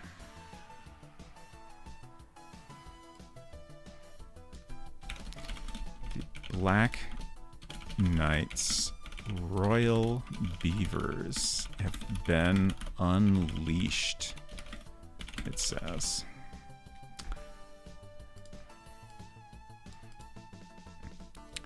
Oh,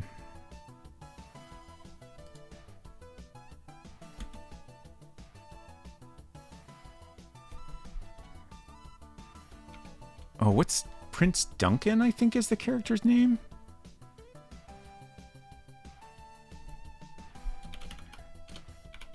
Let me look that up to make sure. Again, this Beaver Pelt Man is kind of a weird Dark Castle 3 game, where the main character of Dark Castle has left the castle and has this weird beaver trapping mission. So we want to use the correct character name here. Duncan. Okay, yes. A young... Oh, is he not a prince? Okay, yeah, he is a prince. Prince Duncan. Prince Duncan must defeat the Golden Dragon, Lord of the Beavers, before it's too late. Okay. One of the books on the shelf is titled Beaver Pelt Man, the novelization. The Black Knight's Royal Beavers have been unleashed, it says. Prince Duncan must defeat the Golden Dragon, Lord of the Beavers, before it's too late. Let's add an exclamation point at the end of that, because this is all very dramatic. It was the next logical step in his career as a prince. Yes, I agree.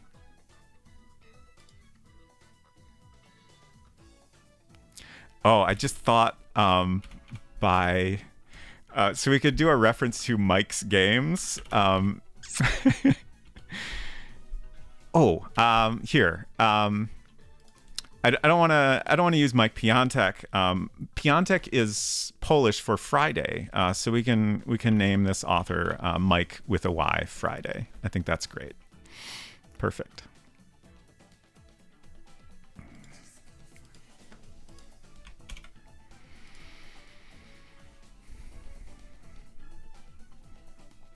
Okay, so now we'll just go test that and make sure that that comes up.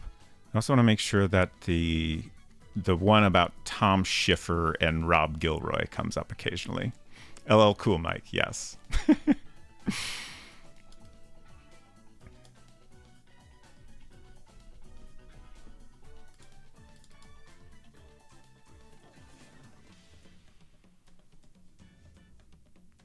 Another thing I have on my list is a you pick it up and place it in your purse Easter egg.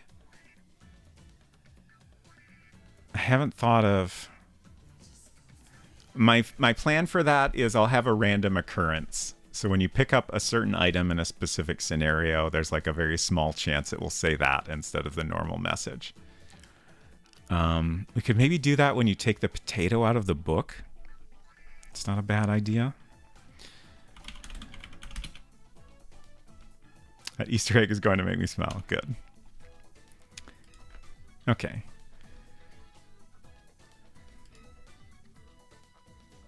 You pull out the largest book on the shelf titled Thoughts on World Builder by Mike Piątek. As you struggle to slide it back into place, you notice the cover says Volume 1 at the bottom. I have a lot of thoughts.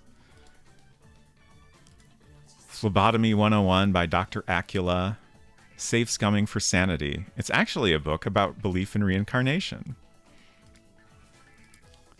Ooh, we're getting lots of repeats here. That's just kind of how it goes with random numbers. Purgatourism, travel tips for when you've got no better place to be. The Power User's Guide to Sweetie by Tiffany Usborne.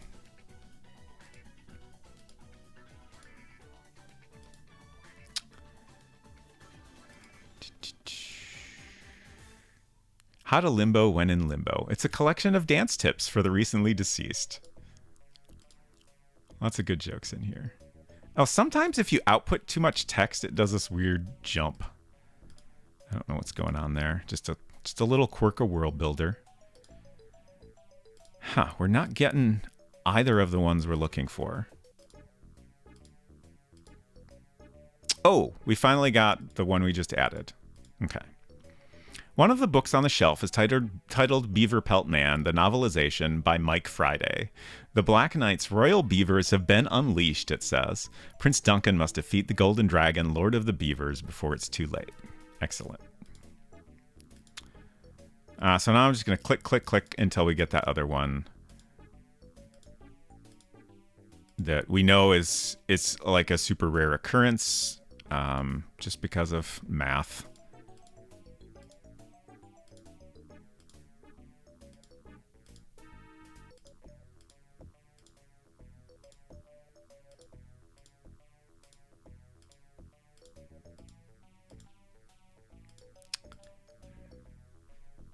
I don't think that was it. I'm checking.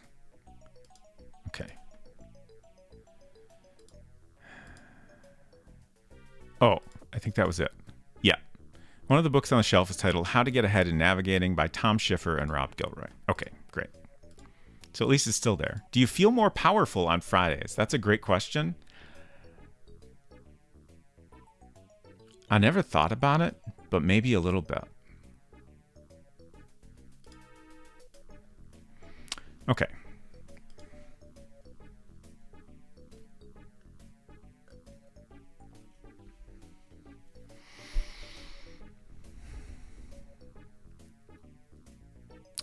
I'm trying to think what to do next.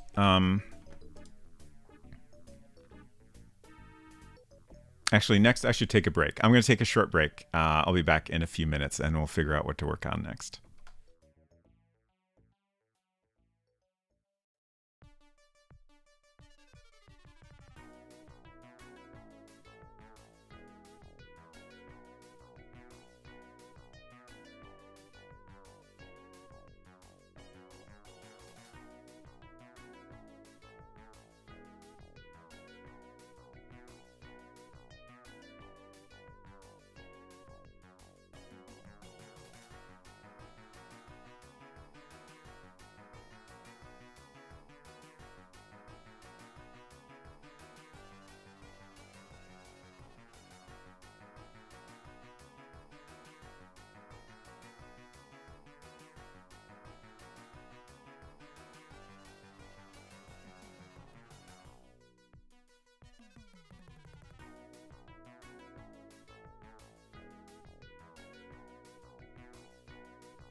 Okay. Efton, I think the song playing when you made that comment was the title tune from Lollipop. And as usual, you can find those playlists on MZizzy's YouTube channel if that's of interest. Okay, I've returned with Sprite, and I think we might add a couple scenes to the game. I don't think I'll work on art for them today, but I'm thinking maybe I'll add the rooms for them.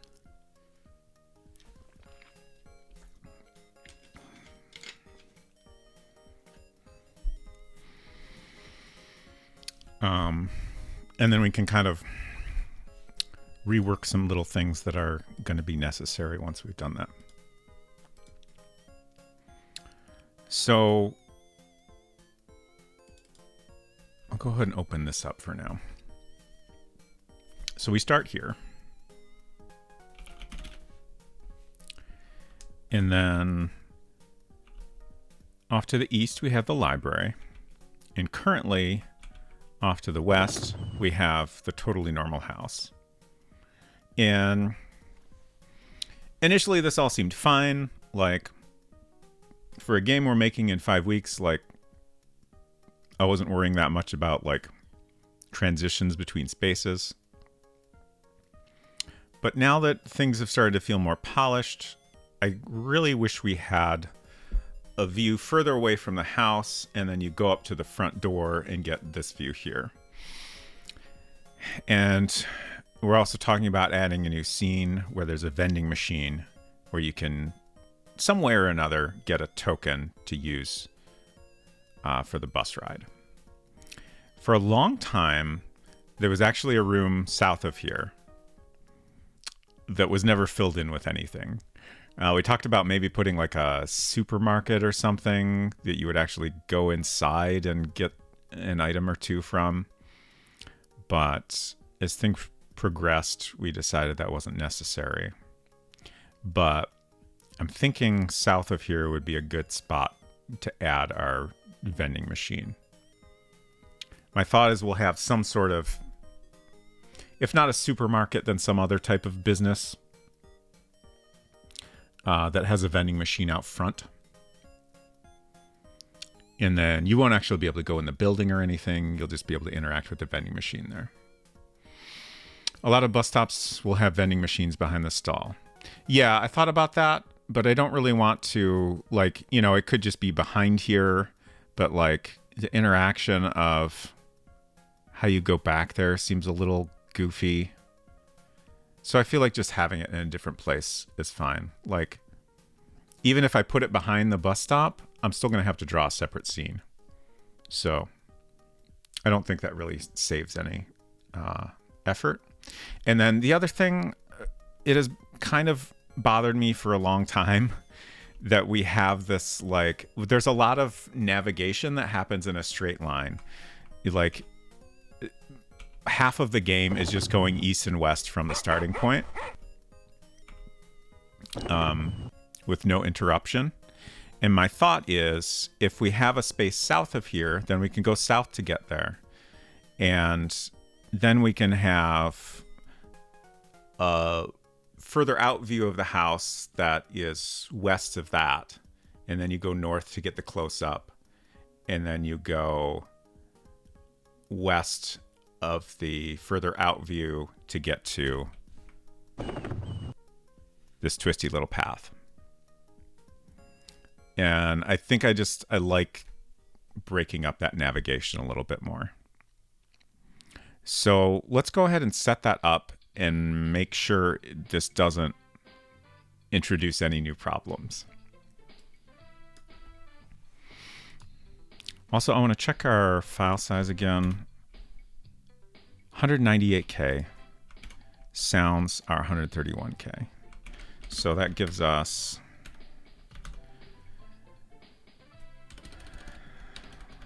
$329 total. And we're trying to stay under 400K. Again, if we go over that, it's all right.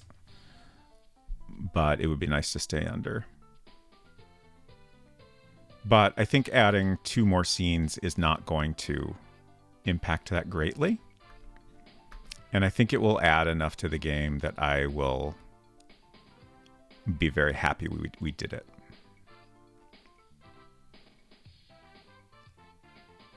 I was really trying to avoid doing this until after we did some playtesting, but I think I want to just go ahead and do it. Mostly because I really like the idea of getting a token to get on the bus. And I don't want to just have it hidden in some bushes or whatever. It just seems not interesting enough.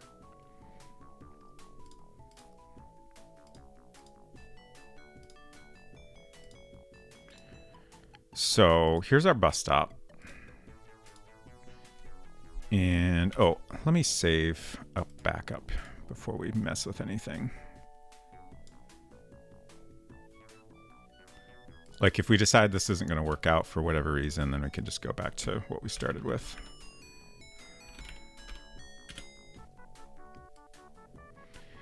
Just seem like an item that is weighty enough to merit some scenes. Yeah, I agree.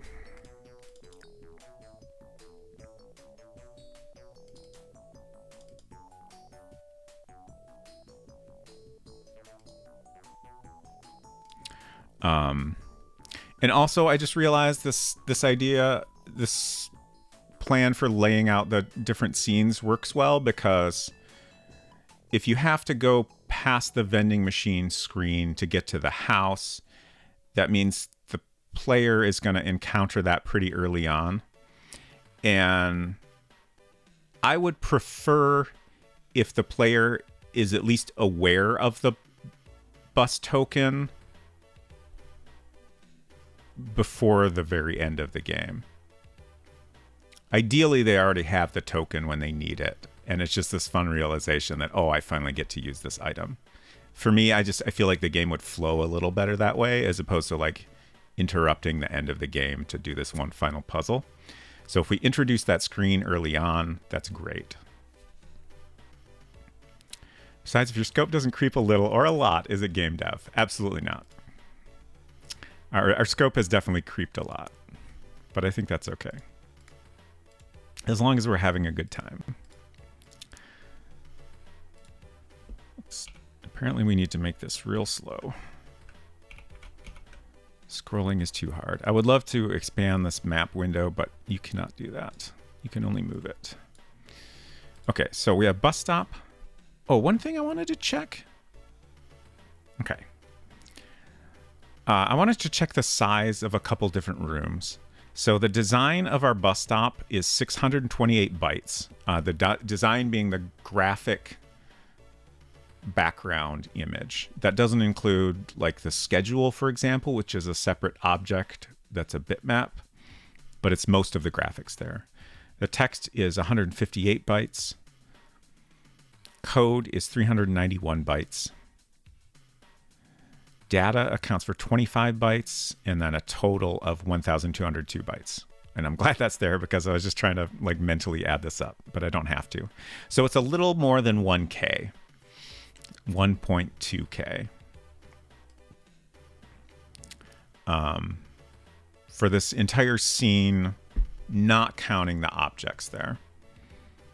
Just to give an idea of how much space it takes up to add another room. Let's take a look at the bathroom mirror is just a huge bitmap.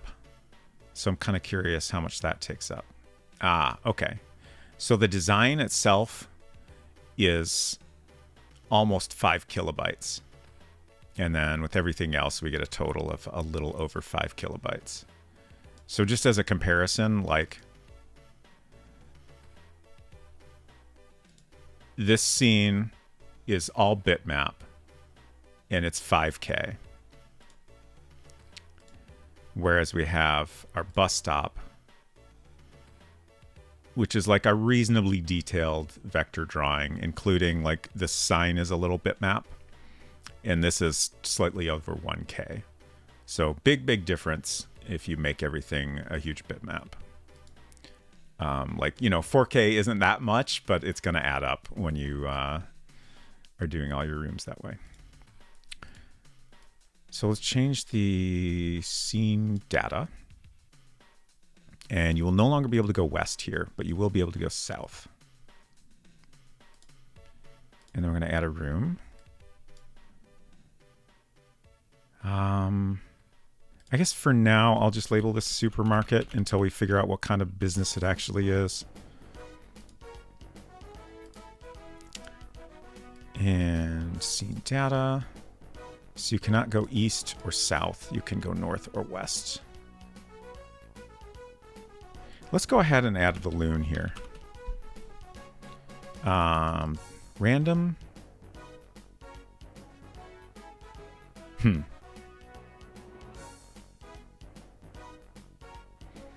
I'm not sure how random works. I don't know if random takes into account the frequency value.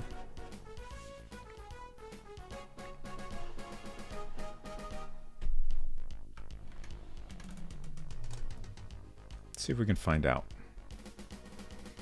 Because I don't think it does. But it would be nice if it did.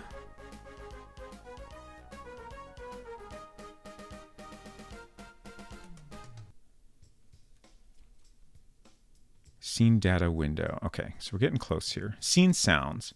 Scenes can be accompanied by digitized sounds, such as the sound of dripping water for the bottom of a well, or the sound of hoot owls for the dense woods behind a haunted house. To include a sound for playback during any scene, type the name of the sound in the scene sound box. That's it? That's all you're going to tell us?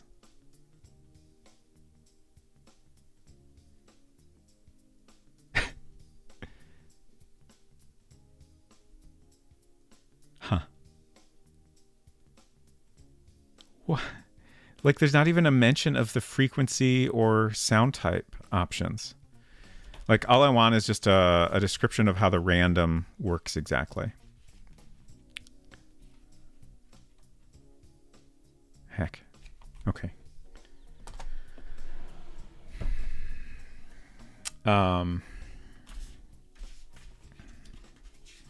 We'll just try it and see what happens. I'm also going to add loon to our list of sounds. We'll have to copy that over.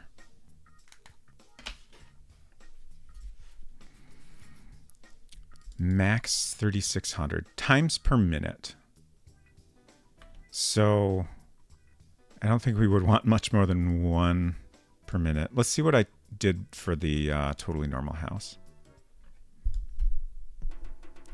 Okay, I did 1 in periodic. So in that case, it basically plays once every minute. So let's see how that compares with the same frequency and set to random. I am reasonably confident random is not going to take into account the frequency, but that's just guessing.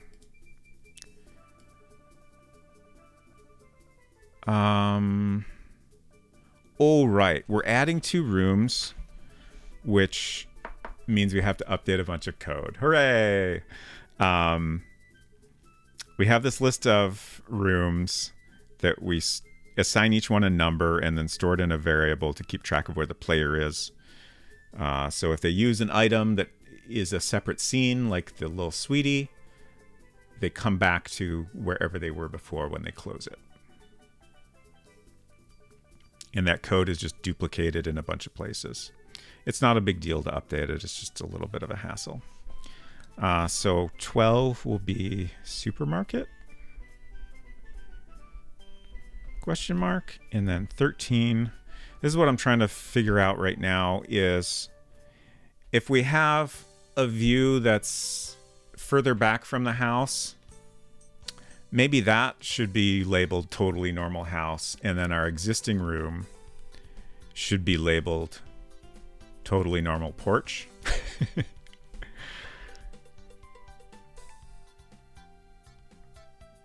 I'm hesitating because I know that, like, if I miss updating some code that references this room, it will take the player to the wrong location. But I mean, this similar bugs are kind of a risk no matter what I do. So I think I should probably just not worry about it too much. So let's say totally normal house. And then we update this to porch.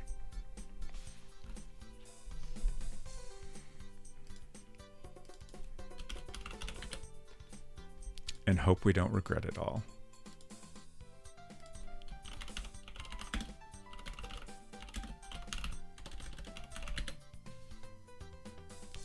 Okay, so this will be north and east.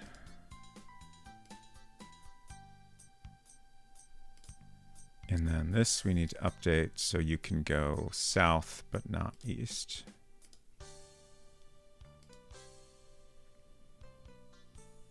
So just kind of mix up our navigation a little here. Oh, right. I was also thinking I would move this down here because that makes more sense. So that means you can go west, but wait.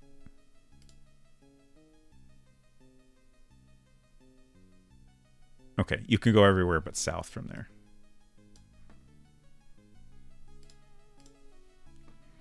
And then here we block off west.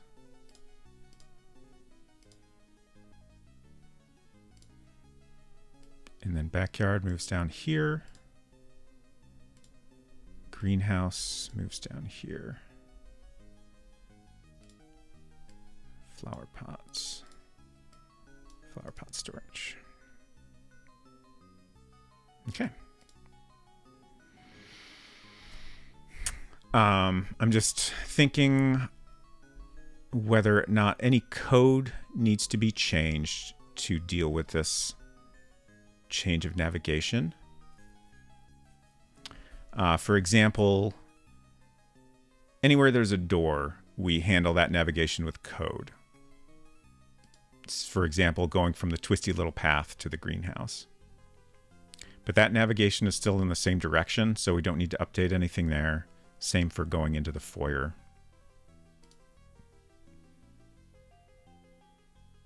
Now I'm just looking at these two screens. Like inside the house, we don't go all in on the totally normal goof. So maybe this should just be porch. Nah, it's fine. We'll leave those two.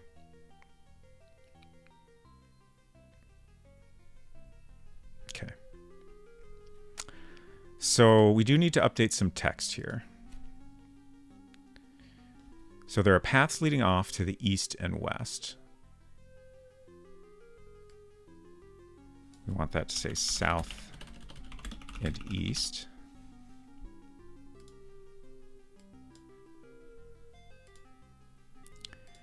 And then let's just add a super rough description of here.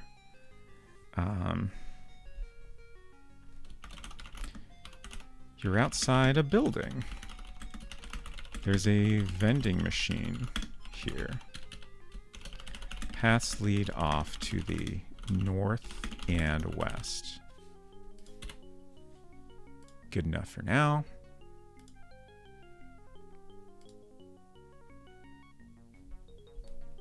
Does anyone have any thoughts on what type of building that should be? That could be general, like type of business. It could be specific, like a business name that could appear on a sign. I'm open to any suggestions.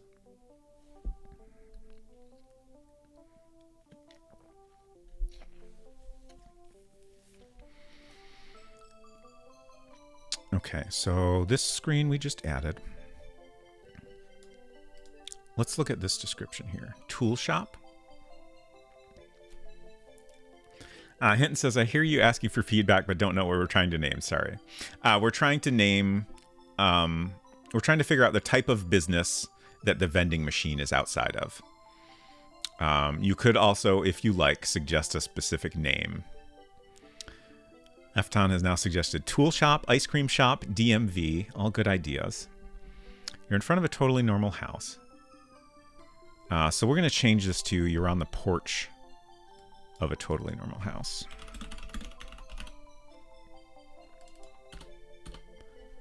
It's probably the most ordinary house you've ever seen. Probably the most ordinary porch you've ever seen. Porch? That's not how you spell porch. The front door is closed. Oh. That's not right.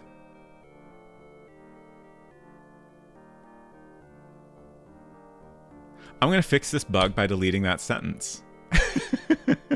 Because that does not dynamically update when you open the door. So that is sometimes incorrect. But now it's fine. There's a small path leading off to the west and a larger path to the east. Okay.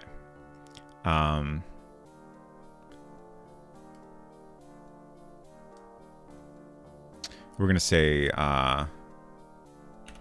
there's a walkway leading south.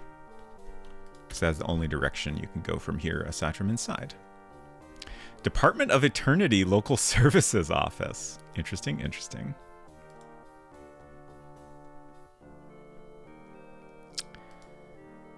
Okay, let's update this description. Actually, this one might be fine. Oh, description, not code. Nope, still not right. I'll get it. Double click. Let's just double click. You're on a twisty little dirt path along the side of the house. The house is lined with bushes. The path winds north toward a greenhouse. North of you. As mentioned, I have been planning on doing a cleanup of all the text in the game once things are mostly complete. But we're catching some things I obviously need to fix at some point. The path winds north toward a greenhouse. We'll just delete that. And back east to the front of the house.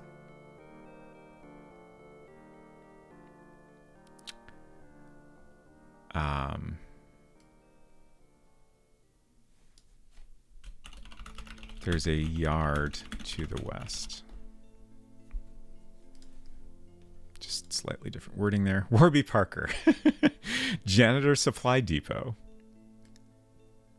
So many good ideas. It might be hard to choose at this point, but keep them coming.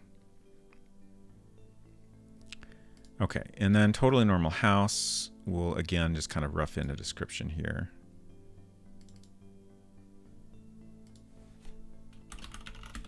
You're in front of a totally normal house. I've been trying to break up text that tells you where you can go into its own paragraph. So there's a walkway north leading up to the porch.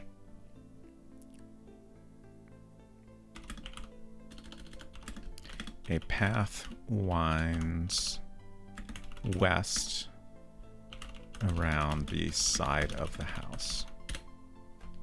Seems pretty good. And so this scene will be a further out view of the house so we can kind of see what the house as a whole looks like, which I kind of just want to draw that.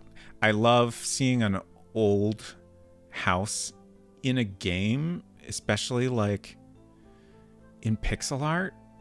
And I'm excited to draw a nice old, slightly creepy house in monochrome. I might be very tempted to do it fully bitmap just so I can really get detailed with it and have fun. But I'll try not to go too overboard.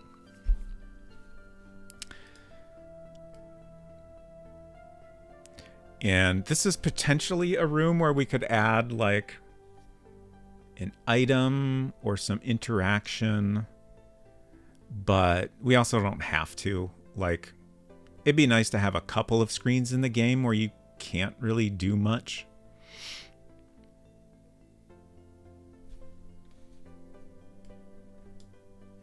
It's just, if we need a place to put something, we could potentially put it there. Werewolf time is now concluded and I'm going to make eggs. Okay. Egg time.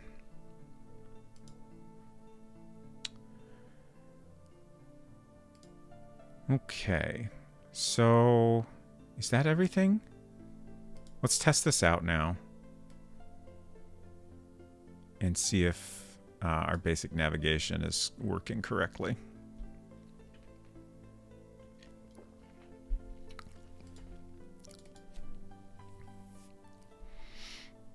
And then I'll wrap things up. Oh, right. We also added our loon. We need to get the sound in for that so we can hear what's happening.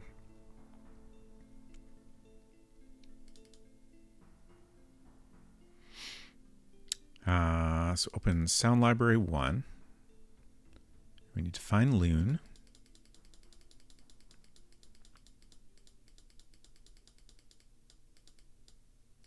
Where's loon? Copy that.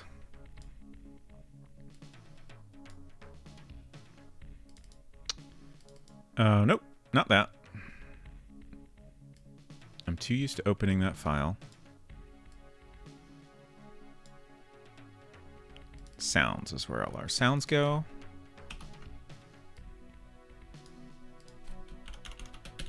Rename it. And there's our loon. Okay. Let's see. I think our sound file was 131K. And now it's 134K. So our loon added 3 kilobytes. Not too bad.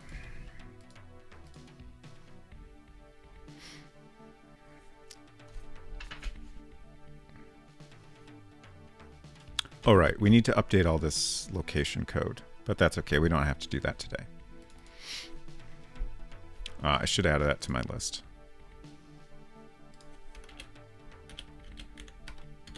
Update location handling code. Okay, start. Are you getting near the total limit? We're starting to approach 400K, but we're still quite a ways from it. Okay, you're at a bus stop. It looks nice from a distance. Beyond the bus stop is complete darkness. There are paths leading off to the south and east. So we can go east, as usual. Back west. You can't go west. That's great. South. We're at the supermarket, which may not be a supermarket. That reminds me, I should copy everyone's suggestions here. Warby Parker. Oh, that was our loon. For a second, I thought someone did the loon sound command, but that was our random loon sound. Oh no, this it's pasted in so weird. Sorry. There we go. Don't mind me, just updating notes. Okay. Had to roleplay my character making a phone call in Werewolf today. Worse than combat. Oh no.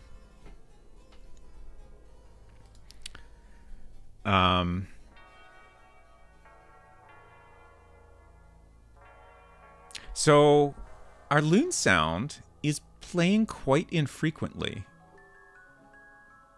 which makes me wonder if the random does take into account the frequency we've entered.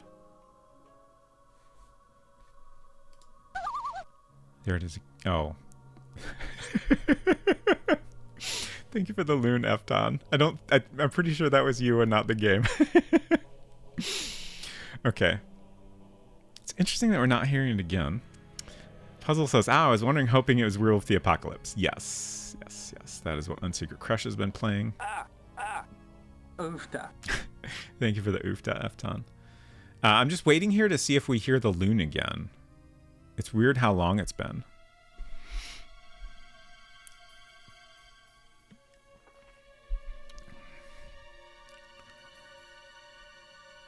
Oh.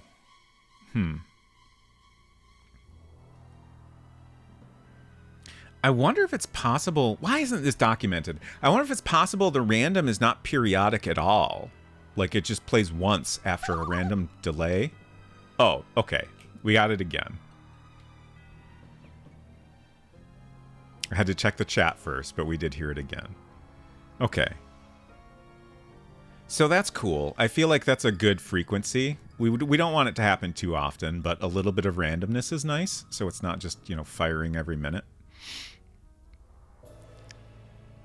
Been a month since our last session. We won't be able to play again until like November. Oh gosh. You've been playing that for how long you think now? Like a year-ish maybe? All right. So you're outside a building. There's a vending machine here. Paths lead off to the north and west. So let's go back north. Bus stop, south, supermarket, or whatever. Oh, oh no. So since the door appears at the totally normal house, which we have renamed, it's now in the wrong spot. That's fine. We can fix it. You're in front of a totally normal house. There's a walkway north leading up to the porch. A path winds west around the side of the house. So we can go north to the porch, which no longer has a door. Can we go in? Yeah, the door is closed. I think we have a variable keeping track of that. Let's see. Should make sure we can't go west or east from here. Good, good. South, and then we can go west from here to get to our path. You're on a twisty little dirt path along the side of the house. The house is lined with bushes. The path winds north toward a greenhouse and back east to the front of the house. There's a yard to the west. So east. And then we can go west.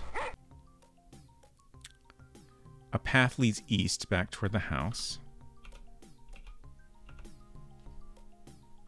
And then from here, we can go inside the greenhouse to the north.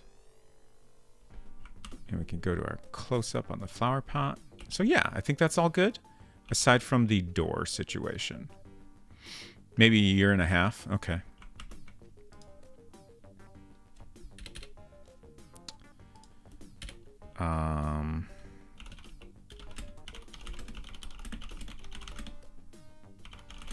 Just making a note, fix house door and other house code.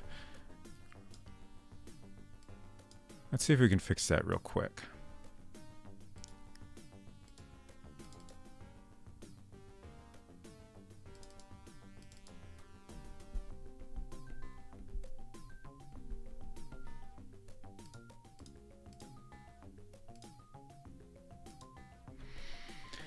Salt Ranger says, I stepped away for a second, but I want to say that werewolves are awesome. Absolutely.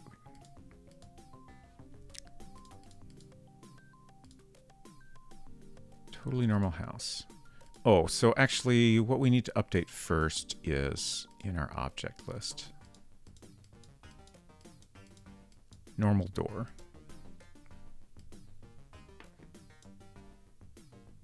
So this is in totally, capitalization doesn't matter, but get that updated properly.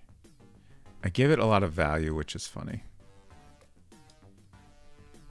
And then the open version should be in storage already, so that doesn't need to change. Good. And let's look at our code here. I think most of the code should be fine because it's probably using scene at to refer to the current scene. So that should still work right.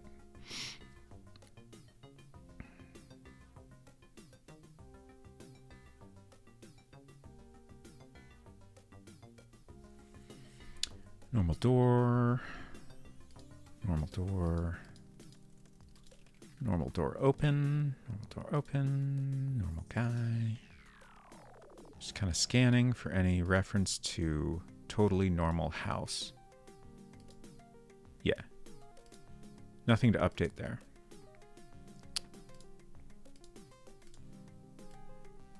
So I think we're good.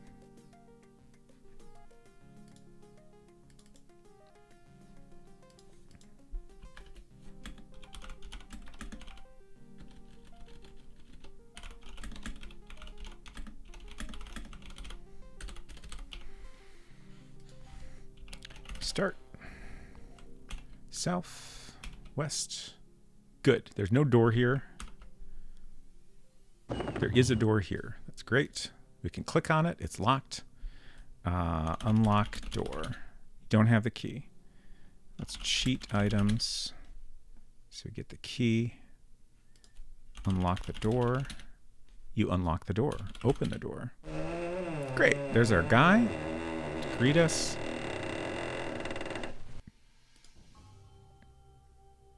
A shadowy figure blocks your path. The hairs on your arms stand on end, and a feeling of dread washes over you. As you try to move past, the shadowy figure slowly extends a hand towards you. The ghastly arm enters your body as you realize you're frozen in place. Your vision fades, and you crumple into a cold, lifeless heap. Game over. Also stream over. We did good. And we also created a lot of new work, but that's fine. It'll be worth it.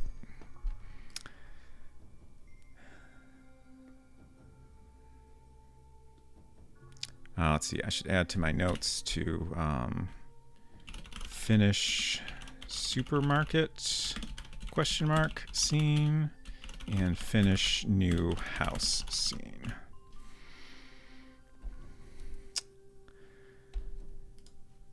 Hinton says, sorry you died. Thank you. It'll be okay. We'll recover. Culinary, thank you so much for hanging out and for raiding. Appreciate that very much. Let's find someone we can raid. Oh, also, before I do that, I keep forgetting that I have a raid message now.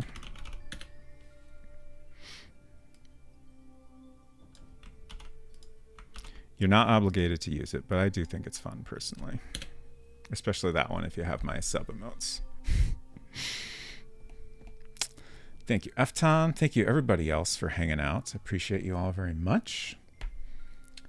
Even if you're just lurking. Who all streaming? Let's see. We got Dr. CDCS playing Leisure Suit Larry 2.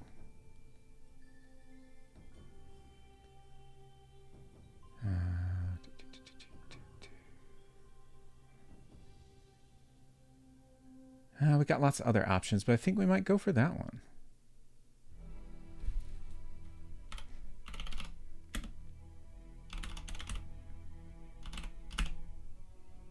Think I did that right? Dr. CDCS. Yes.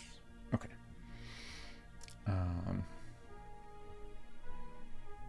Probably should have made sure the stream wasn't wrapping up. Okay, it's on a BRB screen. Okay, which is good because it means it's not ending.